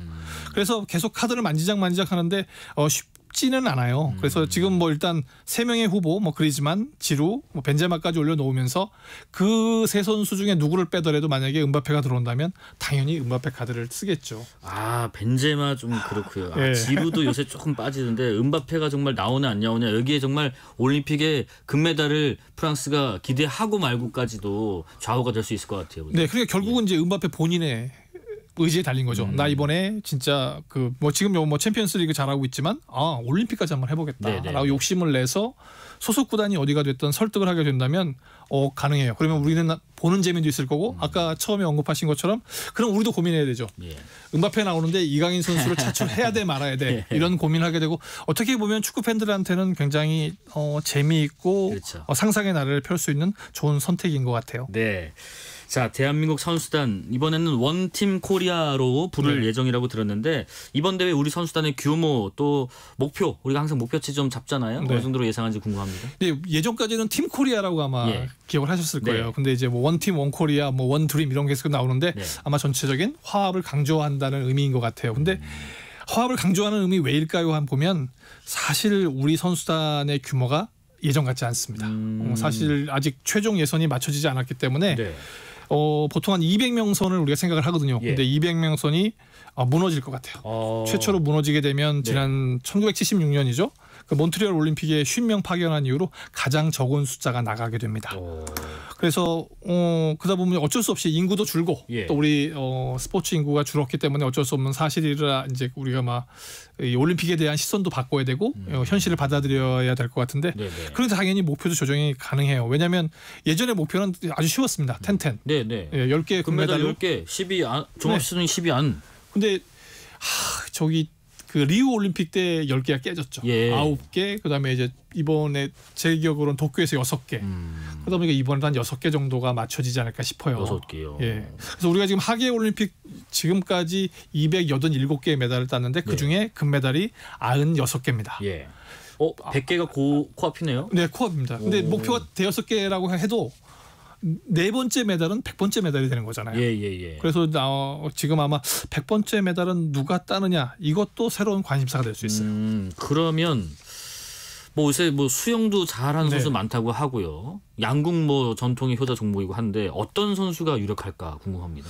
그럼 가장 첫 번째 메달을 누가 따느냐가 중요하겠죠. 예. 이제 97번째 메달. 네. 뭐 개인적으로는 그 수영 자유형 400m에 출전하는 김우민 선수가 한번 해줬으면 좋겠어요. 김우민 선수. 예, 박태환 이후에 처음으로 400m를 따주고 그리고 그날 이제 남자 펜싱 4부로 개인전이 출전하거든요. 오상욱. 예. 오상욱과 그의 친구들 중에 하나가 다 해주면 예. 2개. 그리고 그러면 28일 되게 되면 놓칠 수 없는 거의 뭐 사실 따놓은 당상이라고 해야 될 만한 메달이 하나 있습니다. 뭐죠? 여자 양궁 단체전. 여자 양궁 단체전. 네네. 그러다 보니까 10번 땄는데 11번 못 따라하는 법 없잖아요. 그렇게 되면 그 다음부터가 이제 그 100번째 메달이 되는데 황선호 선수 자유형 200m, 양궁 남자 단체전, 또 펜싱 4부로 단체전이 있거든요. 근데 펜싱 4부로 단체전은 이미 2번이나 메달을 땄어요. 그렇죠. 세 번째 금메달을 따게 되면 이것도 가능성이 있거든요. 그렇다고 보면 100번째 메달 수영, 양궁, 펜싱에서 나오지 않을까 싶어요. 수영, 양궁, 펜싱. 네. 지금 양궁 같은 경우는 여자 양궁 우리가 상당히 기대를 하고 있는데 사실 프랑스 파리가 이번 올림픽을 야외에서 이렇게 그냥 지나가다 쓱 보인 듯 한다는 것은 이런저런 소음이나 변수들이 많은데 우리 선수들은 그런데 되게 특화돼 있잖아요. 뭐 야구장 가서도 막 딱딱 10 꽂고 이러는데 더 유리할 것 같다는 생각도 듭니다. 수영, 양궁, 펜싱에서 100번째 메달이 나오지 않을까 하는 가능성 말씀하셨고요. 메달 색깔만큼이나 또 올림픽 하면 떠오르는 종목 우생순 우리 생애 최고의 순간을 선물했던 핸드볼, 특히 여자 핸드볼 이 파리 올림픽 출전권 따냈나요? 사실 지금 축구가 진행 중이잖아요. 예. 축구를 제외하면 유일하게 단체전 종목을 따낸 종목입니다. 아 그래요? 네. 그건 아주 굉장히 희망적인데 또 한편으로는 굉장히 암울한 게 있습니다. 왜 그런가요? 아시아에선 유일하게 나갔습니다. 와, 아시아에서 우리나라가 여자 핸드볼이 유일하게 나갔어요. 유일하게 나가다 보면 그러면 상대가 다 유럽이거나 남미거나 아프리카가 되는 거죠. 그래서 어제 조편성이 나왔어요. 12팀 조편성이 나왔는데 노르웨이, 독일, 슬로베니아, 스웨덴, 덴마크 아까 우생순 2004년에 결승전에 만나서 우리가 그 승부 던지기에서 진. 다시 만나야 되는 상황인 거죠. 예선부터. 너무 세요. 노르웨이, 독일, 덴마크. 그리고 그 돌아보면 2008년 베이징 동메달 이후에 아직 메달이 없어요. 그래요. 네, 그러다 보니까 단체전으로는 이렇게 되면 사실 남자 축구, 여자 핸드볼이 이제 우리 단체 종목의 대표 주자가 되는 거거든요. 그래서 조금 더 잘 해줬으면 좋겠고 이럴 때 사실 좀 더 힘을 좀 내줘야 우리 생애 최고의 순간 다시 한번 만들지 않나 이런 생각이 듭니다. 우리가 뭐 평소에 사실 저도 반성합니다. 맨날 뭐 축구, 야구 이런 인기 종목만 관심 갖는데 우리나라 여자 핸드볼 대표팀 파리올림픽 출전권 또 아시아에서 유일하게 따냈다는 점 많이 좀 관심 상원했으면 좋겠습니다. 자, 우리 선수들의 활약도 활약이지만 올림픽 하면은 그 세계적인 선수들 보는 재미가 정말 쏠쏠한데 특히 농구 팬들 이번 대회에도 미국 농구 드림팀 뭐 기대가 큰데 알만한 선수들, 스타들 어떤 스타들 합류하나요? 그냥 뭐 한 선수만 얘기하면 다 일단 만족하실 것 같아요. 르브론 제임스, 킹 제임스가 일단 옵니다. 그리고 골든 스테이트의 스테픈 커리.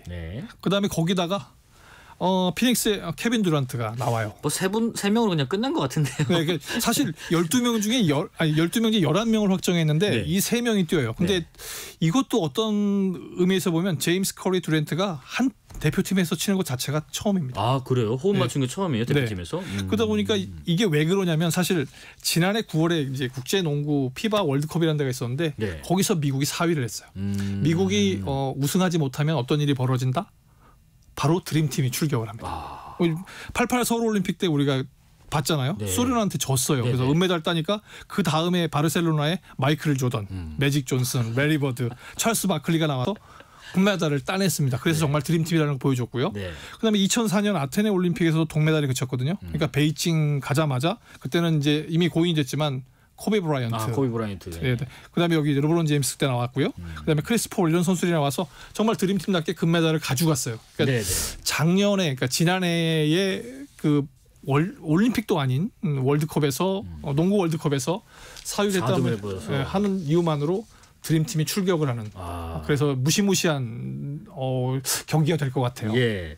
자 마지막으로요. 올림픽 치르면 뭐 우리가 마스코트, 뭐 참가 선수나 국제사회에 많은 또 메시지를 전달하는데 이번 파리 올림픽의 마스코트는 뭐죠? 그 빨간색 모자입니다. 빨간색 모자요. 예, 프리주라고 불리는데요. 이게 프랑스 대혁명 당시에 시민군들이 썼던 그 모자 아니면 그 위에 머리 두건 같은 것들을 모자로 형상화했다고 그래요. 그래서 이게 그 프랑스 대혁명을 했기 때문에 우리가 뭐 자유, 방해, 평등이 그 국기에 담겨 있다고 그러잖아요. 그 의미를 강조하게 되고요. 또 아까 잠깐 말씀드렸듯이 슬로건이 아주 개방된 대회입니다. 완전히 개방된 대회이기 때문에 여기서 뭐 아까 말씀드렸던 성평등의 가치, 포용의 가치도 중요하게 받아들일 것 같고요. 근데 무엇보다 사실 전달하고 싶은 메시지는 평화의 메시지일 거예요. 예. 뭐 올림픽이 출범할 때 근대 올림픽 출범이 스포츠를 통한 평화였기 때문이죠. 네. 자 여기까지 말씀 듣겠습니다. 지금까지 KBS 스포츠 취재부 김완수 기자였습니다. 고맙습니다. 감사합니다. 6시에 2부 이어가겠습니다.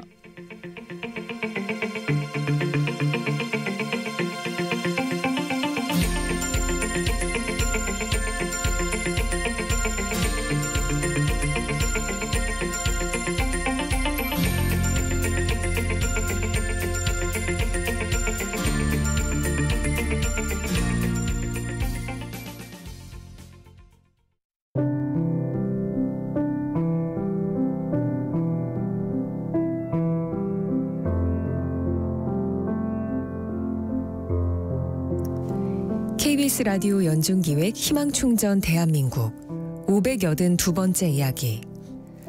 안녕하세요. 아나운서 유지원입니다. 14살 영진이와 누나는 가족 쉼터에서 생활 중입니다. 하지만 두 아이는 이곳에서도 걱정과 불안한 마음을 지울 수가 없는데요. 지난 10년간 영진이와 누난 아버지의 상습적인 학대와 강간으로 몸과 마음 모두 지울 수 없는 상처를 입었습니다. 설상가상으로 작년 말 10억이 넘는 사채 빚을 아이들 앞으로 남긴 채 세상을 포기해버린 부모님. 아버지가 생전 아이들의 명의로 받았던 여러 가지 대출로 인해 남매는 현재 기초수급비 신청조차 어려운 상황인데요. 깊은 마음의 상처와 막막한 현실 속에서 갈 곳을 잃은 두 아이. 영진이와 누나가 건강한 일상을 찾을 수 있도록 여러분이 아픔과 상처를 보듬어 주세요.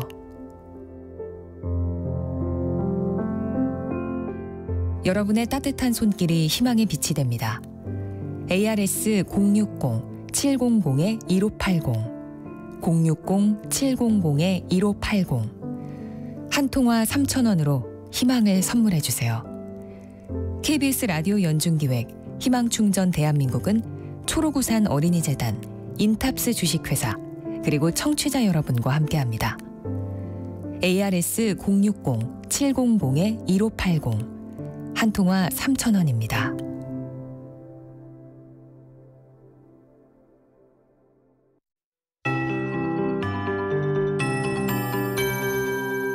KBS 58분 날씨. 황사먼지가 전국을 뒤덮었습니다. 현재 전국의 미세먼지 농도가 매우 나쁨 단계로 미세먼지 주의보가 내려져 있고요.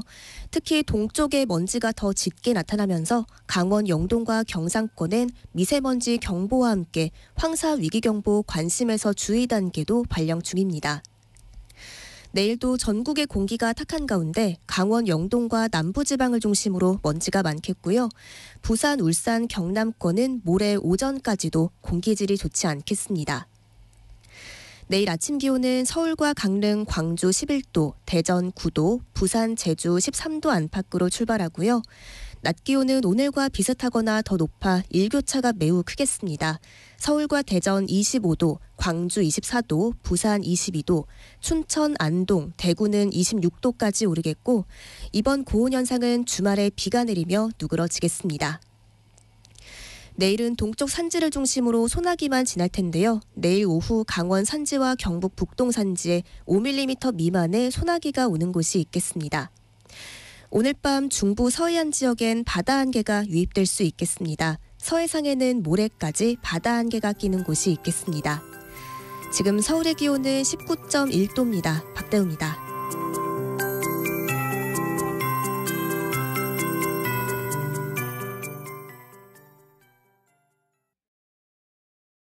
정성을 다하는 국민의 방송 KBS가 6시를 알려드립니다.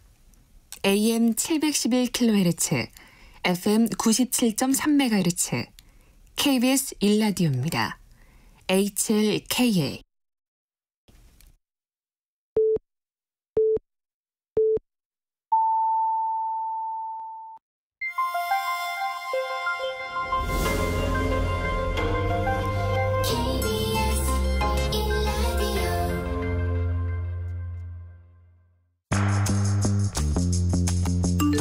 여러분은 지금 퇴근길 시사편지 한 장, KBS 1라디오 뉴스레터 K를 듣고 계십니다.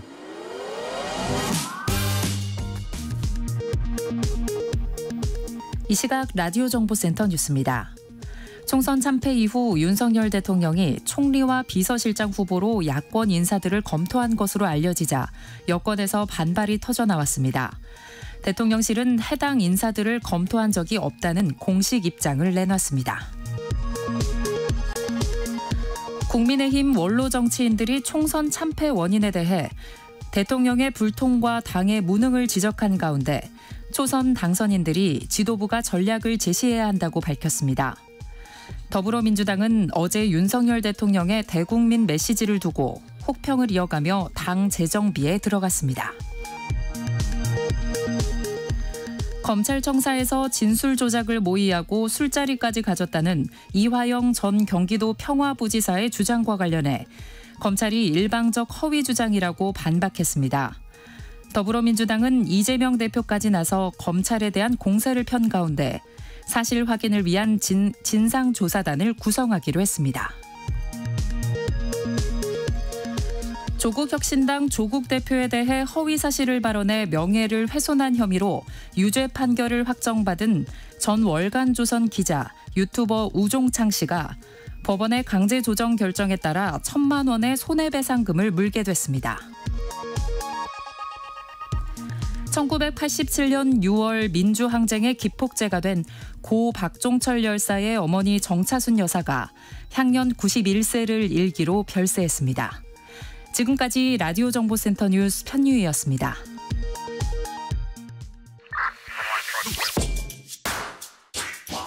뉴스의 진수를 보여주는 인터뷰, 뉴진수. 뉴스의 진수를 보여주는 인터뷰 뉴진수.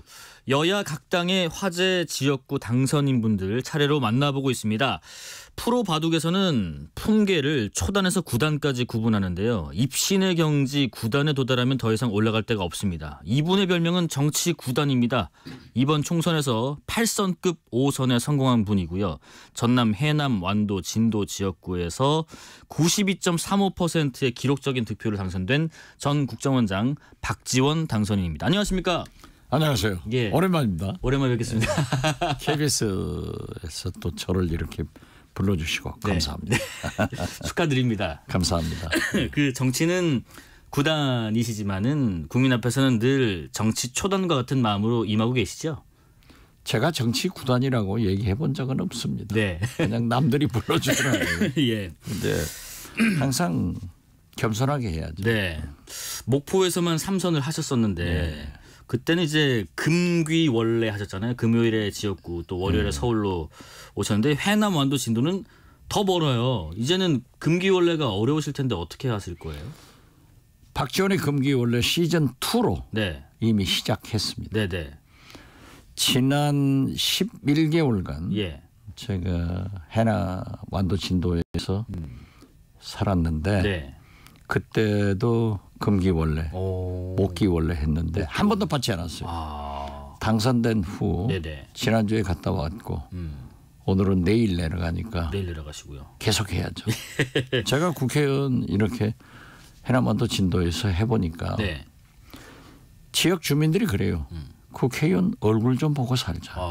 그 말씀 많이 하세요. 네. 그런데 되고 나서는 보이지 않는다고. 그걸 왜 안 지키는지 모르겠어요. 예. 그 맛이 좋아요. 소통하는 거. 네네네. 그리고 지역 발전을 위해서 좀 예산 좀 가져와라.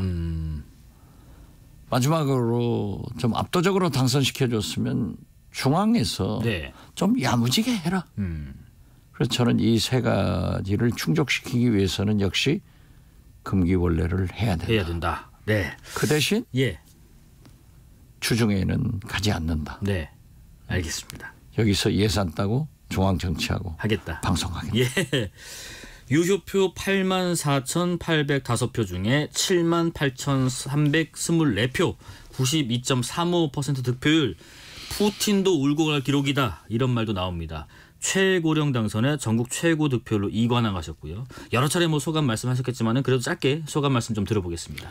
우선 저를 압도적으로 당선시켜준 해남완도 진도 네. 군민들 그리고 격려를 주신 국민들에게 감사합니다. 네네. 특별히 감사한 것은 한동훈 비대위원장이 구수 네. 한 분을 공천해가지고 잘 됐다. 네. 되게 구수한 사람들이 문제가 많더라고요. 2081님 이번 당선으로 정치 10단 경지에 도달하신 것 같습니다라는 문자도 주시네요.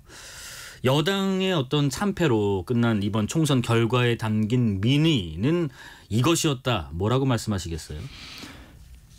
저는 솔직히 민주당의 공동선대대책위원장으로 예.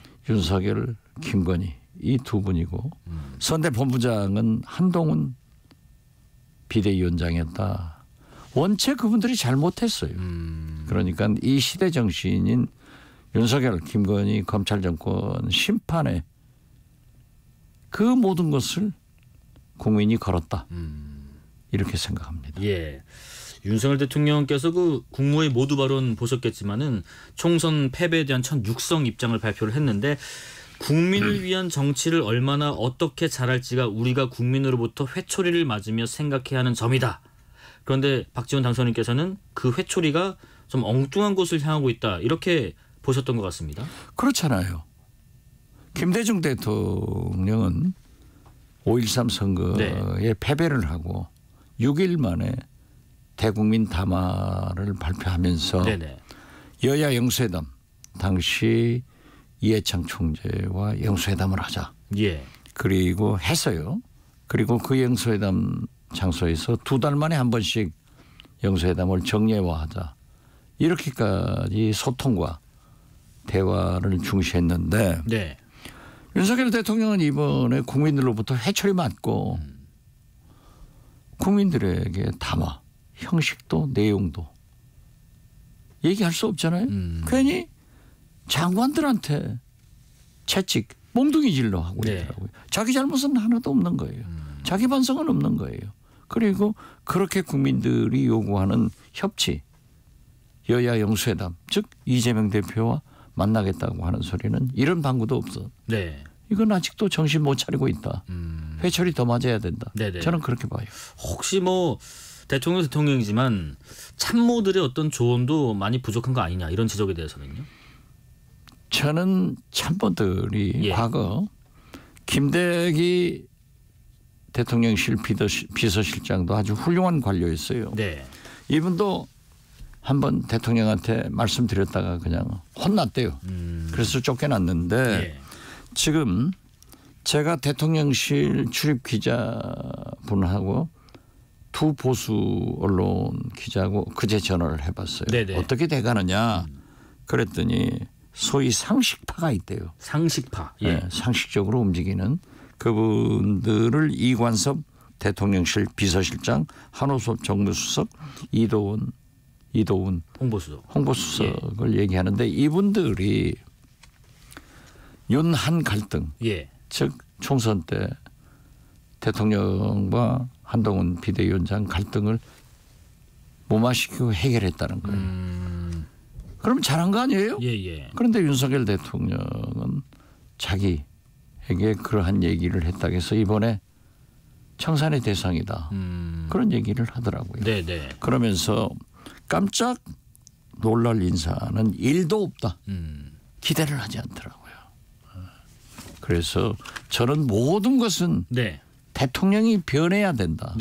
변하지 않으면 대통령 내분도 험한 꼴 당하고 우리나라는 망한다. 그렇게 말씀드립니다. 이준석 개혁신당 대표가 어제 저희 방송에 나와서요. 윤 대통령이 변해야 한다. 똑같은 말씀을 하셨습니다. 또 이런 전제 조건도 달았더라고요. 만약에 박정훈 해병대 대령 수사에 대한 입장 변화가 없다면 윤 대통령으로부터 만남 제안이 와도 거부하겠다. 반대로 변화가 있다는 확신이 들면 언제든지 조언도 하겠다. 이런 얘기도 했는데 윤 대통령께서 혹시 어떤 방식으로 입장이나 좀 기조를 바꾸는 게 좋겠다고 생각하세요? 저는 이준석 대표가 당선된 것을 우선 축하드리고요. 저하고 1년 이상 방송을 같이 해봤어요. 많은 대화를 나눴는데 저하고 똑같더라고요. 문제는 대통령이 변해야 돼요. 그리고 지금 최상병, 박정훈 대령 이런 문제도 특검으로 해결해야 된다. 저는 그렇게 말씀을 드리면서 대통령이 변하지 않고 지금 이대로 내가 옳다. 내 잘못은 없다. 국민들에게 오히려 화를 내면은 이게 되겠어요. 그래서 저는 해결의 방법은 저는 제시를 한 게 국민의힘에서 탈당해서 거국 내각 구성을 위한 이재명 대표와의 영수회담을 하시면 좋겠다. 여기서 풀어가라. 했는데 하지 않는다는 거예요. 그렇지만은 언젠가는 곧 혹은 머지않은 장래에 윤석열 대통령의 가는 길은 결국 탈당, 거국 내각 영수회담으로 이어질 것이다. 그것이 아니면은 거듭 말씀드리지만은 윤석열 대통령, 김건희 여사도 실패의 길로 가서 아주 험한 꼴 당하고 더 나아가서는 우리나라도 우리 국민도 망한다. 이걸 고쳐내야 된다. 그래서 저는 민주당과 민주진보 개혁 세력들이 192석이 됐잖아요. 이제 책임이 막중하다. 그렇게 생각합니다. 거국 내각 말씀하셨는데요. 지금 오늘도 뭐 이 뉴스 때문에 뭐 들썩였습니다. 차기 총리 또 대통령 비서실장 인선 관련인데 박영선 국무총리 또 양정철 비서실장 유력설 이 검토 보도가 나왔는데 대통령실은 즉각 부인은 했고요. 뭐 계속 이런저런 얘기가 뒤에도 나오고 있습니다만은 특히 그 박지원, 박영선 이 두 분은 박남매로 불리셨었잖아요. 그렇죠. 이번에 그 이런 보도 나온 것 보시면서 어떤 생각이 드셨어요? 저하고 3일 전에 통화를 했어요. 박영선 여러 가지 얘기를 항상 많이 나누는데 지금 그러한 보도가 나오고 지금 거의 12시간 지났지만 지금 양정철 원장은 나는 하지 않는다. 이렇게 얘기를 했는데 박영선 전 장관은 아직 이렇다는 얘기가 없어요. 전화도 안 돼요. 제가 알고 있기로는 보스턴을 출발해서 일본으로 가는 비행 중이 아닌가 저는 이렇게 생각을 합니다. 이렇게 얘기를 한 것은 윤석열 대통령이 과거 박정희, 전두환 군사 독재 정권의 후예답게 그러한 방법을 똑같이 쓰고 있어요. 그래서 저는 이것은 야당 파괴 공작이다. 야당 파괴 공작이요? 그렇죠. 만약에 제가 말씀드렸던 대로 여야 영수회담을 통해서 거국 내각을 논의했다고 하면은 네네. 이 자리에서 이재명, 윤석열 대통령 간의 박영선, 양정철 이런 카드가 나왔으면은 할 수 있었을 거예요. 아 그렇습니까? 그렇죠. 두 분이 합의했다가 하면 네네네. 그렇지만은 이건 야당 파괴로 밖에 볼 수 없고 네. 지금 현재 뭐 생뚱맞게 김부겸 총리, 네네. 박영선 총리, 양정철 비서실장 하는 것은 명분을 쌓아가는 거 아니에요? 자기들이 이렇게 김부겸, 박영선, 양정철한테 하라고 해도 안 하더라. 그러니까 우리 편 쓴다. 네네. 이런 저질의 정치 플레이를 하고 있는 것 같아요. 물론 대통령실에서는 그런 검토한 적이 없다라고 즉각 입장을 아니 밝히긴 했습니다. 그것은 네. 그걸 액면 그대로 믿는 사람이 어디 있어요. 네. 그리고 이제 간보기하고 찔러보고 쳐보고 한 거죠. 그러고 저는 그렇게 봐요. 네네. 만약에 윤석열 대통령이 야당 파괴 공작으로 민주당 인사를 국무총리로 임명한다고 하더라도 네. 이번 총선에서 민주당을 탈당하고 소위 빨간 옷을 입은 사람들이 국민 심판을 해서 예. 다 낙선을 했어요. 배신자는 안 된다는 거 아니에요? 그런데 예. 그렇게 임명을 했을 때 민주당 의원들이 저부터 인준해 주겠어요? 안 되는 거예요. 네. 그래서 저는 어려운 때일수록 정도로 가라. 그래서 탈당하고 거국 내각 영수회담을 해서 모든 걸 풀어라. 민생 물가도 풀고 민주주의도 외교도 남북관계도 풀어나가야 된다. 네네. 저는 그렇게 말씀드립니다. 박지원 당선인께서는 그 김대중 전 대통령을 그 지근거리에서 오래 모셨었는데 만약에 지금 같은 상황이었다면 김대중 대통령께서는 어떻게 전국을 운영했을 거라고 생각하세요? 모두에 제가 잠깐 말씀드렸지만은 대국민 사과를 하시고 민심을 수용하는 거예요. 네네. 그래서 지금 우리 국민들이 가장 바라는 것은 협치입니다. 예. 특히 이번 보면은 총선의 결과는 국민은 대통령은 윤석열, 국회는 이재명 민주당 범민주 개혁 세력한테 맡겨준 거예요. 네네. 그렇기 때문에 결국 협치하라는 거예요.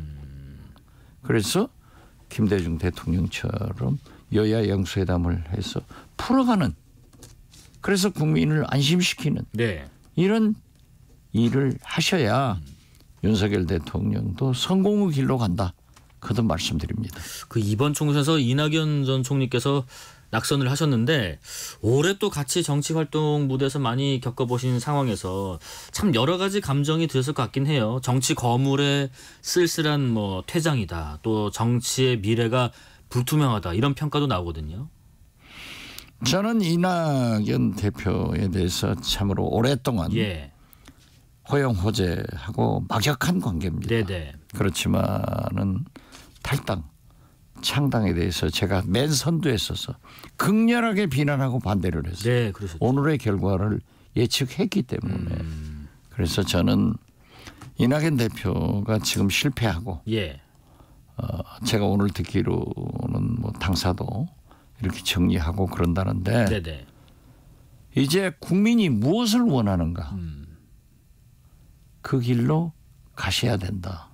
그렇지만은 예. 이번에 당신이 낙선을 했기 때문에 좀 어려움이 있지 않겠어요? 그래서 슬기롭게 네. 건강 지키면서 국민의 마음을 읽는데 그때 잘 보고 네네. 행동하는 것이 좋다. 저도 애석하게 생각합니다. 예. 이번 선거에서 뭐 민주당이 압승을 했습니다마는 이런 얘기도 나오더라고요. DJ 이후에 뭔가 좀 시대 정신을 반영하면서 호남을 대표하는 큰 정치인이 뚜렷하게 부상하지 못하고 있는 거 아닌가 이런 지적도 있는데 여기에 대해서는 왜 이런 얘기가 나온다고 보세요? 저도 그 면에 대해서 책임을 느끼고 굉장히 가슴 아프게 생각합니다. 예. 사실 우리 민주당에서 그래도 호남 출신으로 이낙연, 예. 송영길 이런 좋은 정치인들이 성장하다가 이번 총선을 기화로 해서 두 분 다 네네. 아주 어려운 그런 길로 갔어요. 예. 그래서 저도 일말의 책임을 느끼지만은 저는 사실 김대중 K 언론은 유일하게 제 혼자 살아 있습니다. 네. 그렇기 때문에 제가 전국의 김대중 세력과 호남을 아우르는 그런 큰 정치를 하는데 앞장서겠다. 네. 그런 생각 같습니다. 지금 민당의 이재명 대표는 영수회담을 거듭 제안했고요. 뭐 조국 대표도 공식 회동을 제안했는데 대통령실은 뭐 일단 가능성은 뭐 열려 있다고 일단 열어둔 상태인 것 같은데 물리적인 시간이 또 필요하다는 입장인 것 같기도 하고요. 대통령실의 지금 같은 어떤 텐션 뭐 내지는 반응 기조에 대해서 한번 평가를 들어보겠습니다. 대통령실 사람들이 예. 대통령을 잘못 모시고 있는 거예요. 잘못 모시고 있어요. 지금 정치뿐만 아닙니다. 예. 환율이 1,400억 때렸잖아요. 네네. 이건 사상 세 번째 높은 건데 지금 고환율, 고물가, 네. 고금리, 고유가. 예. 자영업자나 중소상공인 다 죽습니다.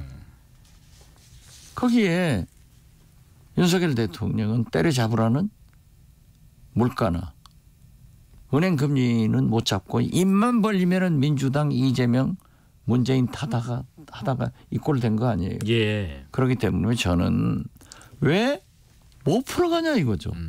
근데 모든 게 정치가 풀려야 경제도 남북관계도 민주주의도 외교도 풀린다. 네네. 그래서 저는 하루빨리 윤석열 대통령이 변해서 영수회담을 해야 된다. 네. 거듭 촉구합니다.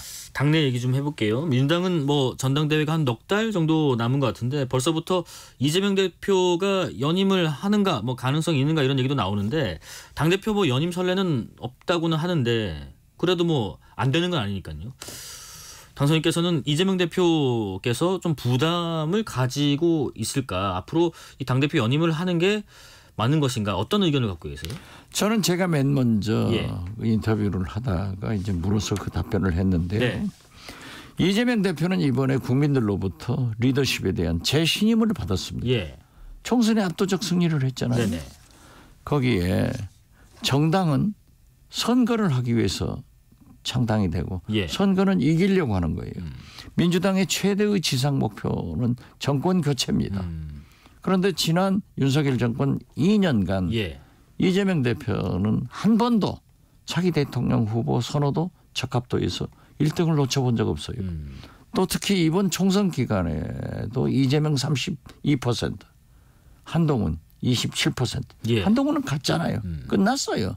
그렇기 때문에 저는 리더십을 국민들로부터 재신임받고 네. 차기 대통령 후보로서 가장 높은 지지를 받는다고 하면은 이재명 대표가 원하면 한 번 더 해야 된다.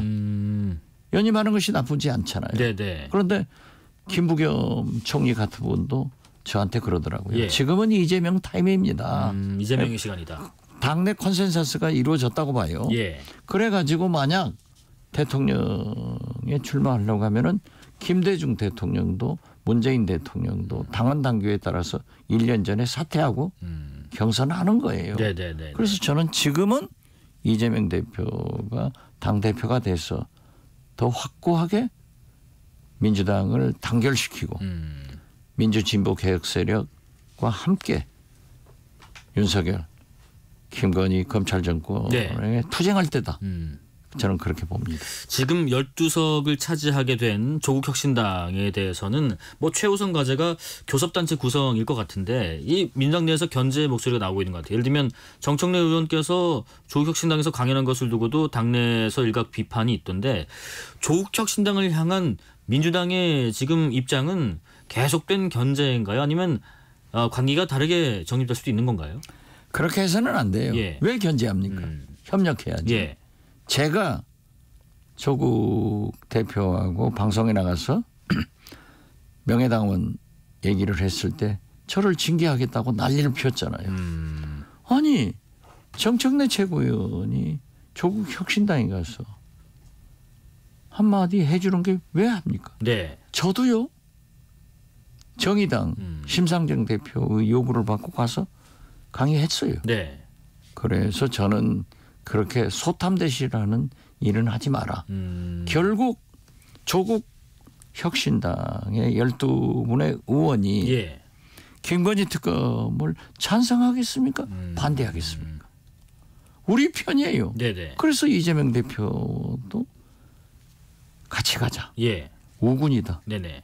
저는 그래서 경쟁보다는 윤석열, 김건희 검찰 정권과 투쟁하기 위해서 협력하고 같이 가야 된다. 네. 이렇게 생각합니다. 그러면 혹시 교섭단체 구성을 하기 위해서 민주당 입장에서 소위 말하는 의원 꺼주기 같은 것도 일부 협조를 하는 게 맞겠다 이렇게 보시는 건가요? 지금 김대중 대통령이 예. 과거 DJ 편압 때 김종필 총재 자민련에게 우석을 구워줘서 교섭단체를 만든 그런 역사가 있어요. 네. 그러나 그때는 지금 현재 시대하고 달라졌습니다. 그래서 민주당이 꼼수로 예.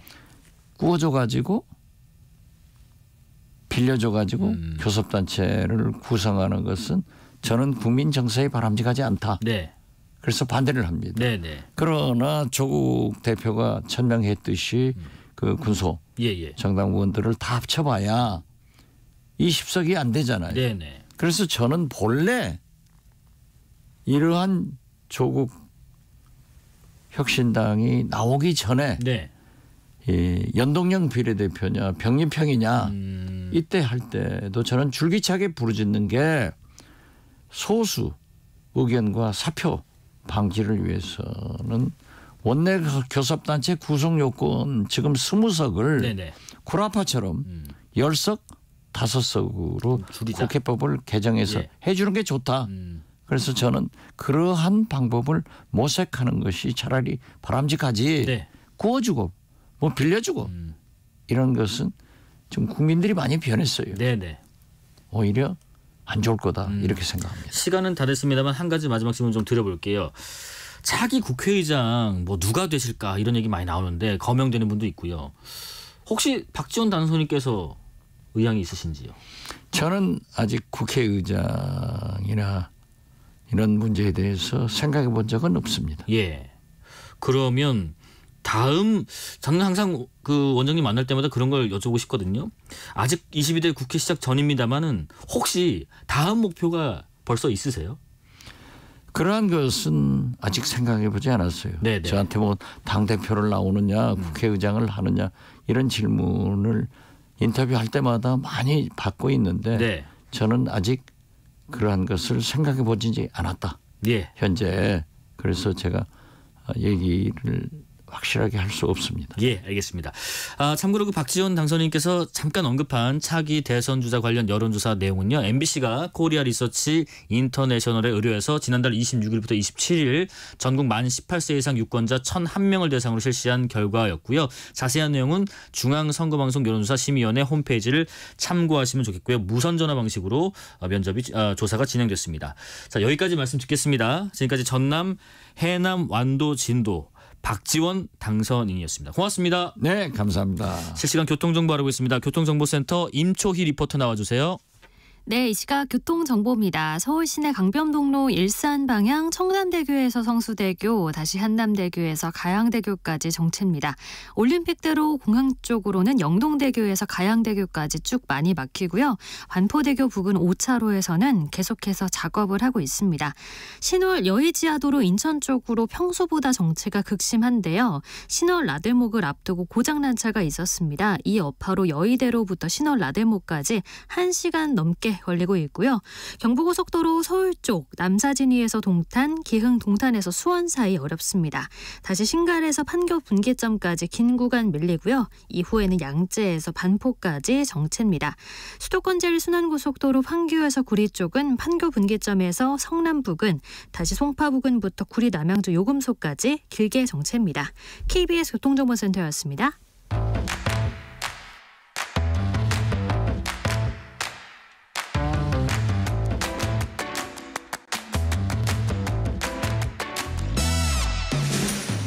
파고 또 파고 골라서 엄선한 뉴스만 전해드립니다. 파파뉴 코너. 오늘은 김혜림 북저널리즘 에디터와 함께합니다. 안녕하십니까? 안녕하세요. 첫 번째 소식은 한국과 일본이 원화 또 엔화 통화 가치 하락에 대한 이야기를 나눴다는 소식이네요. 네, 최근에 달러 대비 원화와 엔화의 환율이 급락했는데요. 네. 관련해서 한일 재무장관이 처음으로 공동 구두 개입에 나선 겁니다. 네네. 그 최상목 기재부 장관과 스즈키 슈니치 일본 재무장관이 미국 워싱턴 DC에서 만나서 양국의 통화 가치 하락에 관한 이야기를 나눈 건데요. 네. 이번에 그 G20 재무장관 또 중앙은행 총재 회의가 있었는데 그 계기로 이번에 만남이 성사가 됐습니다. 그 만남에서 혹시 어떤 결과가 도출된 게 있나요? 뭐 뚜렷한 결과까지는 없었지만 그 외환 시장이 지금 급격하게 변동하는 만큼 양국이 적절한 조치를 취할 수 있다라고 밝힌 건데요. 네네. 뭐 기재부 관계자는 이 최근에 미국 금리 인하 기대가 후퇴하고 또 지정학적 리스크가 겹치면서 움직임이 굉장히 가파른 상황이다. 때문에 필요할 때는 적절한 조치를 취할 수 있다라는 가능성을 시장에 던지는 차원이었다. 이렇게 평가를 했습니다. 네. 지금 환율이 어떤 상황인 거죠? 네. 일단 그 16일 기준으로 서울 외환 시장에서 어제 기준. 네. 달러 대비 원화 환율이 전일보다 10.5원 급등했는데요. 1,394.5원으로 마무리를 했어요. 근데 이게 일주일 연속 연고점을 경신한 수치고 또 오전에는 17개월 만에 무려 1,700원까지 찍으면서 이제 오르기도 했습니다. 네네. 또 우리나라 그 외환 시장에서 원달러 환율이 1,400원대를 기록한 게 총 3번이에요. 뭐 97년 외환위기, 그리고 2008년 금융위기, 그리고 2022년 미국 금리 인상기였습니다. 네. 참 상황이 녹록진 않아 보이는데 일본은 어떤가요? 네, 일본의 경우에도 그닥 좋은 상황은 아닌데요. 장중 154.49엔을 찍으면서 34년 만에 최고점을 최고점에 달했습니다. 34년 만에 최고점이에요. 네, 그 미국이랑 일본의 금리 차이가 점점 벌어지면서 사람들이 엔화를 팔고 달러를 사기 시작하면서 이 엔저 현상이 계속해서 지속되고 있습니다. 네. 연준에서 계속해서 뭐 금리 인하 가능성 혹은 뭐 그게 좀 어렵다 여러 가지 얘기 많았는데 이번에 또 연준에서 금리 인하 시기와 관련해서 어떤 언급이 있었네요. 네, 맞습니다. 뭐 지금의 고금리를 기존 전망보다 조금 더 오랫동안 유지할 수 있다고 밝힌 거예요. 네, 제롬 파월 의장이 3월에도 이 물가 지표가 내려가질 않으니까 고금리를 장기화하겠다고 아예 공식적으로 밝히게 됐습니다. 네, 그러니까 환율이 계속 오르면 뭐 수입도 좀 어려워지는 부분이 있고 여러 가지 좀 변동 사항이 많잖아요. 네, 그렇죠. 그러면 물가가 이제 더더욱 불안해질 텐데요. 또 유가가 계속 오르는 상황이지 않습니까? 지금 또 이란이 또 이스라엘을 공격하면서 중동 정세도 좋은 상황이 아니고요. 그렇죠. 네, 그래서 고금리 추세가 계속 이어질 테고 또 고금리와 고환율이 지속되면 내수 흐름이 부진해지면서 스태그플레이션이나 슬로플레이션에 진입할 가능성도 좀 커지게 됩니다. 하여튼 뭐 우리가 계속해서 뭐 경제 상황이 그렇게 좋지 않은 상황에서 또 환율까지 어려워지다 보니까 더 뭔가 지표들이 악화되기 전에 뭔가 좀 조치가 필요할 것 같은데 어떤 정부 차원이랄지 관계 기관의 계획이 잡힌 게 있을까요? 네, 지금 곧 한국에서 제9차 한일 재무장관 회의가 열릴 예정인데요. 그래서 빠른 시일 안에 관련 일정을 조율해 나가기로 했어요. 또 이번 만남에서는 한일 양국의 경제 발전을 위해서 좀 협력을 강화해 나가자는 데도 합의를 했고 또 양국이 외환 시장 안정화를 위해서 이제 조치를 내놓겠다라고 한 만큼 좀 어떤 조치들이 이어질지를 계속해서 살펴봐야 하는 상황입니다. 네. 뭐 환율 또 거시경제 고유가 관련해서는 또 내일 뭐 비슷한 시간에 전문가 모시고 자세한 이야기 또 나눠 보겠습니다. 다음 소식도 전해주실까요? 네, 다음은 조금 무거운 소식인데요. 2기 진실화해를 위한 과거사정리위원회가 과거에 발생했던 학살 사실을 밝혔습니다. 네, 관련해서 학살이 일어난 때가 1950년 6.25 전쟁을 전후한 때인데요. 당시에 종교인 약 1,700여 명이 학살됐다고 해요. 그래서 이번에 진실규명 결정이 된 것은 전북 지역 기독교인들이 지방 좌익 세력과 또 북한군 등 적대 세력에 의해서 희생된 사건입니다. 학살이 일어났고 종교인 약 1,700명이 학살됐다. 또 북한군 등 적대 세력에 의한 희생이다. 조금 더 자세하게 이번 사건 관련해서 설명을 좀 들어볼까요? 네, 이번에 규명된 사건은 전북에서 일어난 사건이고 1950년 7월에서 11월까지 군산, 김제, 정읍 등 8개 지역에서 약 100여 명이 살해된 사건입니다. 네네. 그래서 절반 이상이 유엔군이 인천 상륙 작전을 한 직후 북한군이 퇴각하던 9월 28일 무렵에 희생된 것으로 드러났어요. 당시에 이제 그러니까 종교인 1,700명 정도가 학살이 됐는데 네. 이번에 확인된 게 요 지역에 약 100명 네, 정도 맞습니다. 사료된 사실. 네, 예. 이 관련해서 희생자 중에는 뭐 국내 1호 변호사인 홍재기 변호사와 또 재현 국회의원 2명이 포함된 것으로도 밝혀졌습니다. 특히 또 정읍에서는 빨치산이 교회와 집을 불태우고 네. 빠져나오는 사람들을 찔러서 아이나 노인 가릴 거 없이 뭐 20명 정도가 살해된 것으로 드러났다고 해요. 네. 이게 뭐 사실 전쟁 중이고 또 종교 관련된 네. 분들이 좀 섞여 있다 보니까 학살의 이유가 뭐였을까 싶은데요. 네, 당시에 그 기독교인들이 해방 후에 우익단체에서 활동을 했거나 또 월남했다는 이유였어요. 네. 네, 이런 맥락에서 좀 기독교인들이 좌익의 비협조적이다 이렇게 판단한 것으로 분석을 했습니다. 맥락들을 조금 더 자세히 살펴보면요. 네네. 당시에 그 지역인민위원회가 선전을 위한 장소로 예배당을 이용을 했었는데 네. 당시에 그 관련해서 교인들과의 갈등이 좀 잦았다고 해요. 그리고 또 당시에 교인들이 미국 선교사와 가까웠는데 네. 이런 맥락에서도 또 기독교인들이 친미 세력으로 여겨지면서 이 지점 또한 어떤 학살의 배경으로 지목이 됐습니다. 근데 아까 그 종교인이 한 1,700명 정도 당시 네. 학살이 있었다고 했는데 이게 꼭 기독교인만 해당되는 건 아닌가 보네요. 아, 네, 맞습니다. 이게 적대 세력에 의한 종교인 희생 사건이라고 총칭을 하는데요. 6.25 전쟁 직전후에 있었던 인민군, 좌익, 빨치산 등의 세력에 의해서 종교인들이 전국에서 희생된 사건을 말해요. 그래서 기독교뿐 아니라 뭐 천주교, 천도교, 유교, 불교, 원불교까지 좀 희생된 종교인이 많습니다. 네. 지금 뭐 이런 학살 사건이 진실 규명으로 결정이 됐지만은 조금 더 밝혀져야 될 것들이 남아 있는 것 같습니다. 네, 이번에 이제 밝혀진 것은 뭐 진실화해위가 그 종교연합 또 종교별 교단과 교회 등을 통해서 희생자 1,700여 명의 명단을 파악한 거고 네. 또 관련해서 6.25 사변 명부 등의 공적 자료나 교회의 역사 기록들을 추가로 수집해서 확인한 사실인데요. 이제는 좀 종교별 그리고 지역별로 나눠서 조금 더 자세히 순차적으로 발표할 예정이라고 해요. 종교별로 또 네. 지역별로 좀 세분화해서 순차적으로 발표할 예정이라고 합니다. 자, 마지막 소식인가요? 이 소식은 인공지능. 야, 요즘에 AI 얘기 참 네. 많은데 이번에는 인공지능 미인 대회가 열렸어요. 네, 맞습니다. 네, 세계 최초로 인공지능 미인 대회가 열린다고 해요. 영국에서 이제 열리는 대회인데요. 네. 크리에이터 플랫폼인 펜뷰라는 회사가 지금 현재 참가자를 모집 중입니다. 네. 이게 우승 상금이 무려 2만 달러고 2만 달러요? 네, 하나로 2,800만 원 정도에 달하는 꽤 대형 대회예요. 네. 아니 인공지능 미인 대회가 세계 최초로 열리는데 그러면 뭐 어떤 식으로 뭐 예를 들면 뭐 이미지를 뭐 만들고 아니면 뭐 캐릭터를 만드는 건지 아니면 뭐 얼굴형만 만들면 되는 건지 어떤 건가요? 네, 이게 이미지를 만들어서 제출하는 식으로 기본은 진행이 되는데요. 네네. 참가자들이 인공지능을 활용해서 아름다운 여성 이미지를 만들고 또 몇 가지 질문에 대한 답을 함께 내면 됩니다. 네. 뭐 질문은 해당 이미지를 생성하는 데 관련한 세부 사항이 포함되고 또 물론 그 전형적인 미인 대회에서 나오는 단골 질문들 있죠. 뭐 예를 들어서 세상을 더 나은 곳으로 만들기 위한 당신의 포부는 무엇이냐 이런 식의 질문들도 함께 포함이 된다고 합니다. 네. 근데 사실 뭐 이런 인공지능 말고도 일반적인 미인 대회에서도 이 미의 기준이 뭐냐 사람마다 다 제각각 아니냐 어떤 것이 아름답고 그렇지 못하다는 것을 어떻게 뭐 재단하느냐 이런 것도 있는데 AI 인공지능 미인 대회는 무슨 기준으로 삼는지도 궁금하네요. 네, 심사 기준이 꽤나 명확해요. 세 가지인데요. 하나는 아름다움. 그리고 두 번째가 기술. 그리고 세 번째가 소셜미디어 영향력 이렇게 세 가지 기준이 있습니다. 소셜미디어 영향력. 네, 그 뭐 말씀하신 것처럼 아름다움에는 기준이 없지만 어찌 됐든 이게 미인 대회다 보니까 뭐 생성된 얼굴 이미지가 얼마나 좀 균형이 잡혀 있고 우리가 흔히 말하는 미인의 이미지와 얼마나 가까운지를 보게 되고요. 또 기술 기준의 경우에는 이 참가자가 이미지를 생성할 때 프롬프트를 넣지 않습니까? 이 프롬프트가 얼마나 정교했는지를 보게 되는 겁니다. 프롬프트를 넣는다는 게 어떤 건지 또 이게 뭐 정교할수록 이미지가 뭐 좀 더 정확하게 나오는 건가 싶기도 하고요. 네.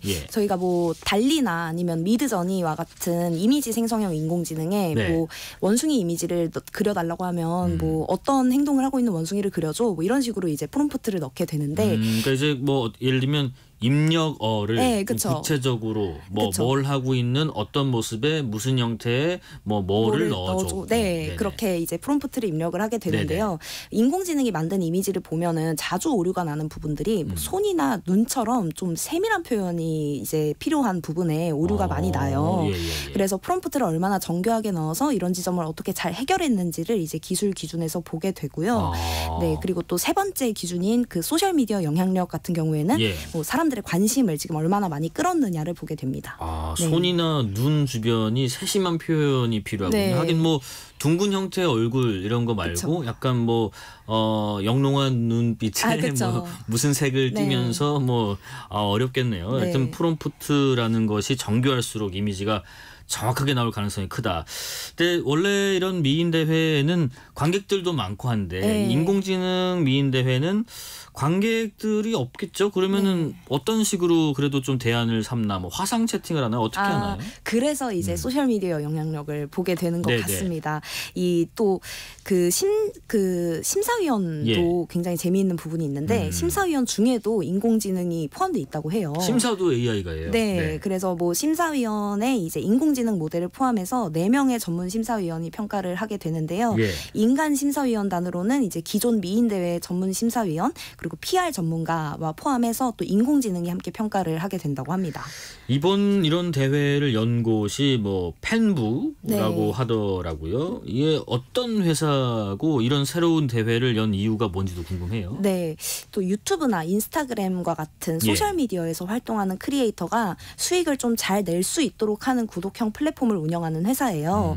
이제는 좀 크리에이터가 인간만으로 한정되지 않는 시대잖아요. 그래서 또 이 공동 창업자인 윌 모난자가 지금 수익을 창출하는 인공지능 창작자가 기하급수적으로 증가했다 이렇게 밝히기도 했어요. 그래서 자사의 서비스를 좀 홍보하고 인공지능 분야로도 확장을 꾀하고자 좀 이런 마케팅적인 측면에서 이런 대회를 연 게 아닌가 싶습니다. 어떤 값을 정확하게 입력해서 또 누가 이런 미인 AI 인공지능 미인 대회에서 우승을 할지 또 어떤 형상이 나올지 그런 것도 꽤 기대가 됩니다. 자, 여기까지 말씀드리겠습니다. 지금까지 김혜림 북저널리즘 에디터였습니다. 고맙습니다. 감사합니다.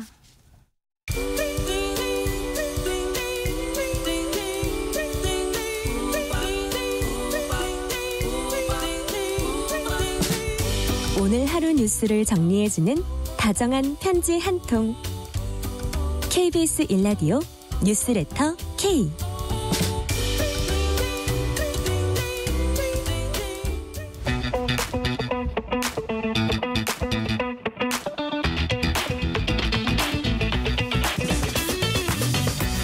알면 독이 아니라 득되는 법 이야기 쉽게 해설해 드립니다. 법이든 성배, 법 지식 꽉 채워서 우리에게 전달해 주시는 분이죠. 강력팀 형사 출신의 박성배 변호사와 함께합니다. 안녕하십니까? 안녕하십니까. 법이 엄청 가득 든 성배 박성배 변호사입니다. 네, 지난주 한 주 못 빼서 제가 일부러 참았습니다. 애드리브 하시라고요. 예, 기회를 주셔서 감사합니다. 선거 때문에 한 주 걸렀고, 자 일단은 오늘도 여러 가지 법 지식 좀 꽉 채워보려고 하는데 일단은 21대 국회 아직 임기가 안 끝났어요. 근데 임기 안에 최상병 특검 처리를 두고 여러 의견이 좀 엇갈리고 있습니다. 여야에서요. 민주당은 특히나 또 5월 내에 특검법을 처리하겠다는 입장이고 여당 내에서는 또 의견이 나뉘고 있고요. 이 더불어민주당은 22대 국회 개원을 기다릴 필요가 없다. 21대 국회 임기가 끝나는 다음 달 말까지 본회의를 열어서 최상병 특검법을 처리하겠다는 입장입니다. 반면에 국민의힘 윤재욱 당대표는 일단 부정적인 입장을 내비치고 있습니다만 당 내에서도 이견이 표출되고 있습니다. 안철수, 조경태, 김재섭, 한지아 등 여당 내에서도 전향적으로 검토해야 한다는 목소리가 나오면서 찬성론이 확산되는 중입니다. 네, 저희가 뭐 정치 쟁점화에 대한 얘기보다는 좀 이렇게 법 지식으로 한번 하나하나 짚어볼까 합니다. 그럼 일단 특검법 관련한 쟁점은 뭐가 있을까요? 무엇보다도 사실관계와 법리 모두 다툼의 여지가 있습니다. 예. 수사 외압 의혹의 주된 쟁점은 이종섭 전 국방부 장관의 이첩 철회 지시의 구체적인 내용입니다. 또 사실관계가 인정된다고 하더라도 과연 직권남용 권리행사 방해죄가 법리상 성립할 수 있는가도 주된 쟁점인데 예. 일단 이종섭 전 장관은 해병대 수사단의 수사 결과에서 사단장을 빼라는 지시를 한 바는 없다고 주장하고 있습니다. 네네. 지금 현재 현출돼 있는 사실관계에 따르면 지난 2023년 7월 30일에 해병대 사단장 8명 등을 과실치사 혐의로 경찰이 이첩하겠다는 조사 보고서에 대해서 당시 이종섭 장관이 결재를 했습니다. 그런데 다음 날인 7월 31일에 이첩 보류 지시를 했었죠. 네네. 다만 이첩 보류 지시를 두고도 그 당부에 대해서 여러 다툼이 이루어지고 있는데 7월 31일 6차례에 걸쳐서 이 박정훈 해병대 수사단장을 직접 명할 수 있는 직급 상근기관인 김기한 해병대 사령관이 박진희 군사보좌관과 전화통화를 합니다. 6차례 전화통화면은 적지 않은 전화통화이죠. 그리고 8월 2일에는 임종득 국가안보실 차장과 2차례 전화통화를 하는데 구체적인 시기가 이 해병대 수사단이 경북 경찰청에 이 사건을 이첩한 직후에 한번 통화를 하고 국방부 검찰단이 기록 해소를 위해서 경북 경찰청에 출발한 이후에 또 한번 통화를 합니다. 네네.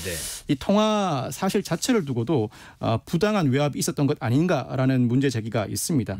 즉 이에 따라서 사실관계, 부당한 외압이 있었는지를 두고도 다툼이 있고 네. 이 사실관계를 전제로 한다고 하더라도 현재 문제되고 있는 직권남용 권리행사 방해죄가 성립할 수 있을 것인가. 무엇보다도 개정 군사법원법에 따르면 군인의 성범죄 사건과 군인이 사망한 사건에 대해서는 국방부 검찰단이나 군사법 경찰이 수사할 권한이 없습니다. 곧바로 경찰의 사건을 이첩해야 하는데 그렇다면 네. 해병대 수사단의 수사 권한이 없는데 그 수사권을 침해할 만한 외력이 행사될 수 있는가.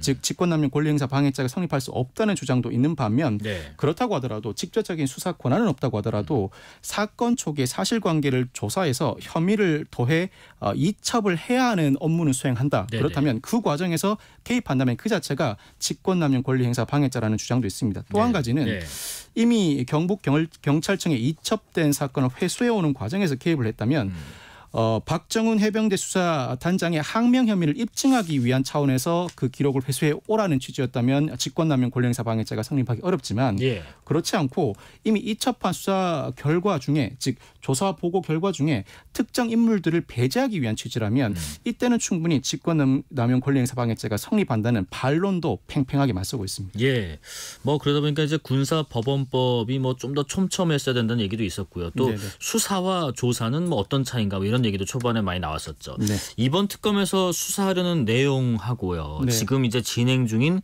뭐 경찰 또 공수처 여기에 수사 내용이 혹시 차이가 있다면 어떤 게 있을까요? 확연한 차이가 있습니다. 일단은 경찰은 과실치사 사건을 수사 중입니다. 지난해 7월에 경북 예천에 폭우가 쏟아지면서 실종자를 수색하던 과정에서 고 최수근 상병이 사망하고 말았죠. 당시에 구명조끼도 입지 않은 상태에서 실종자 수색 작업에 투입된 것으로 알려지고 있는데 그 과정에서 군 간부의 과실이 있는지 여부, 즉 과실치사 혐의에 대한 수사는 경찰이 담당하고 있습니다. 공수처는 이 사건 수사와 관련된 수사 외압 의혹 수사를 진행하고 있는데 이 교벌장을 접수한 이후에 지난 1월에 압수수색에 착수했었습니다.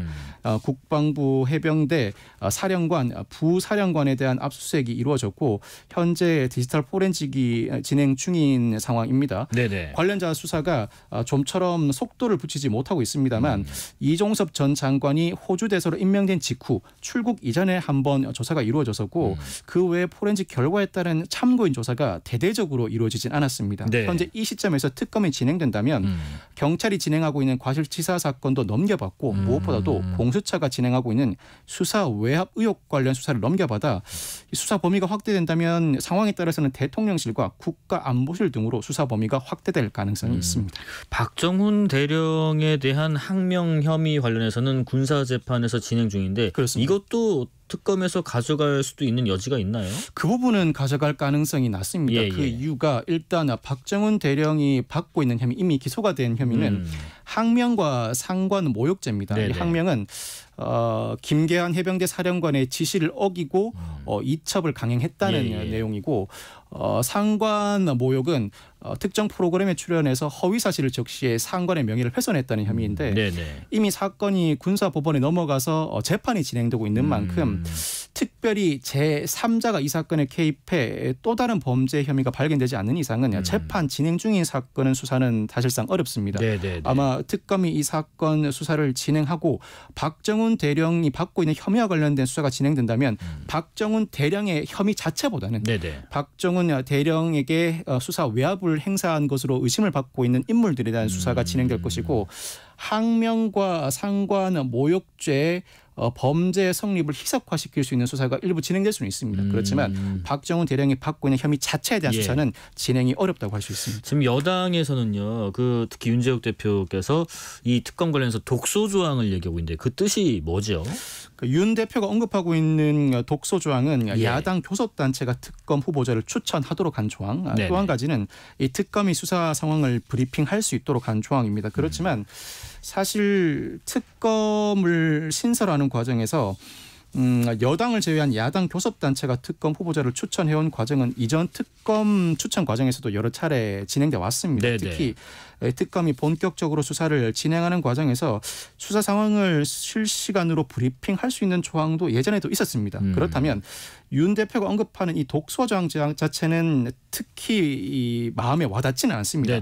그렇지만 또 한 가지 지적하고 있는 부분이 특검의 취지는 기존 수사기관의 수사가 미진하거나 공정하지 못하다는 판단이 설 때 특검을 추진하게 되는데 경찰 수사는 아직 진행 중이고 공수처 수사는 아직 걸음마 단계인데 현 시점에서 특검을 도입하는 것 자체는 시기상조가 아니냐는 추가 지적도 하고 있습니다. 사실 이 부분은 귀담아 들을 대목입니다. 특검의 취지 자체가 기존 수사기관의 수사가 미진하거나 불공정성이 의심될 때 수립되는 측면에서 본다면 아직까지는 경찰 수사나 공수처 수사가 전반적으로 수사의 결론을 내고 있지 않은 단계라면 현 시점에서 특검을 도입하는 게 시기상조가 아닌가라는 지적은 충분히 공감할 수 있는 대목이라고 할 수 있습니다. 다음 이슈는요. 지금 20, 30대 조폭 MZ 조폭, 저는 사실 이 단어 그렇게 썩 마음에 들진 않습니다만 이렇게 불리곤 하더라고요. 젊은 조직폭력배들이 경찰의 무더기로 검거됐어요. 그렇습니다. 이 경찰이 폭력행위 등 처벌에 관한 법률 위반 단체 등 구성 활동 혐의로 평택 지역에서 활동한 폭력조직 제2파 행동대장급 조직원 12명을 구속하고 44명을 불구속 입건했습니다. 이들이 행동 강령, 연락체계, 회합 등 통솔체계를 갖추고 경쟁 조직과의 대치 및 폭력을 수반한 이권 개입 등 조직 범죄를 저지른 혐의를 받고 있는데 이 폭력 조직으로 구성해서 이 사실관계를 구성하는데 경찰이 상당한 애를 쓴 것으로 알려져 있습니다. 예전에 그 강력팀 형사 시절도 있으셨는데 사실 어떤 지역에 관할 내에 있는 이런 조폭 집단들 관리를 하잖아요. 형사들도 이렇게 물론입니다. 큰 일을 일으키면 안 되니까 이 조직도 그 관리 안에 들어가 있었나요? 어떤 경찰서든 관할 폭력 조직이 창궐했거나 창궐할 조짐을 보일 때는 관리 대상으로 지적해서 수시로 관리를 해옵니다.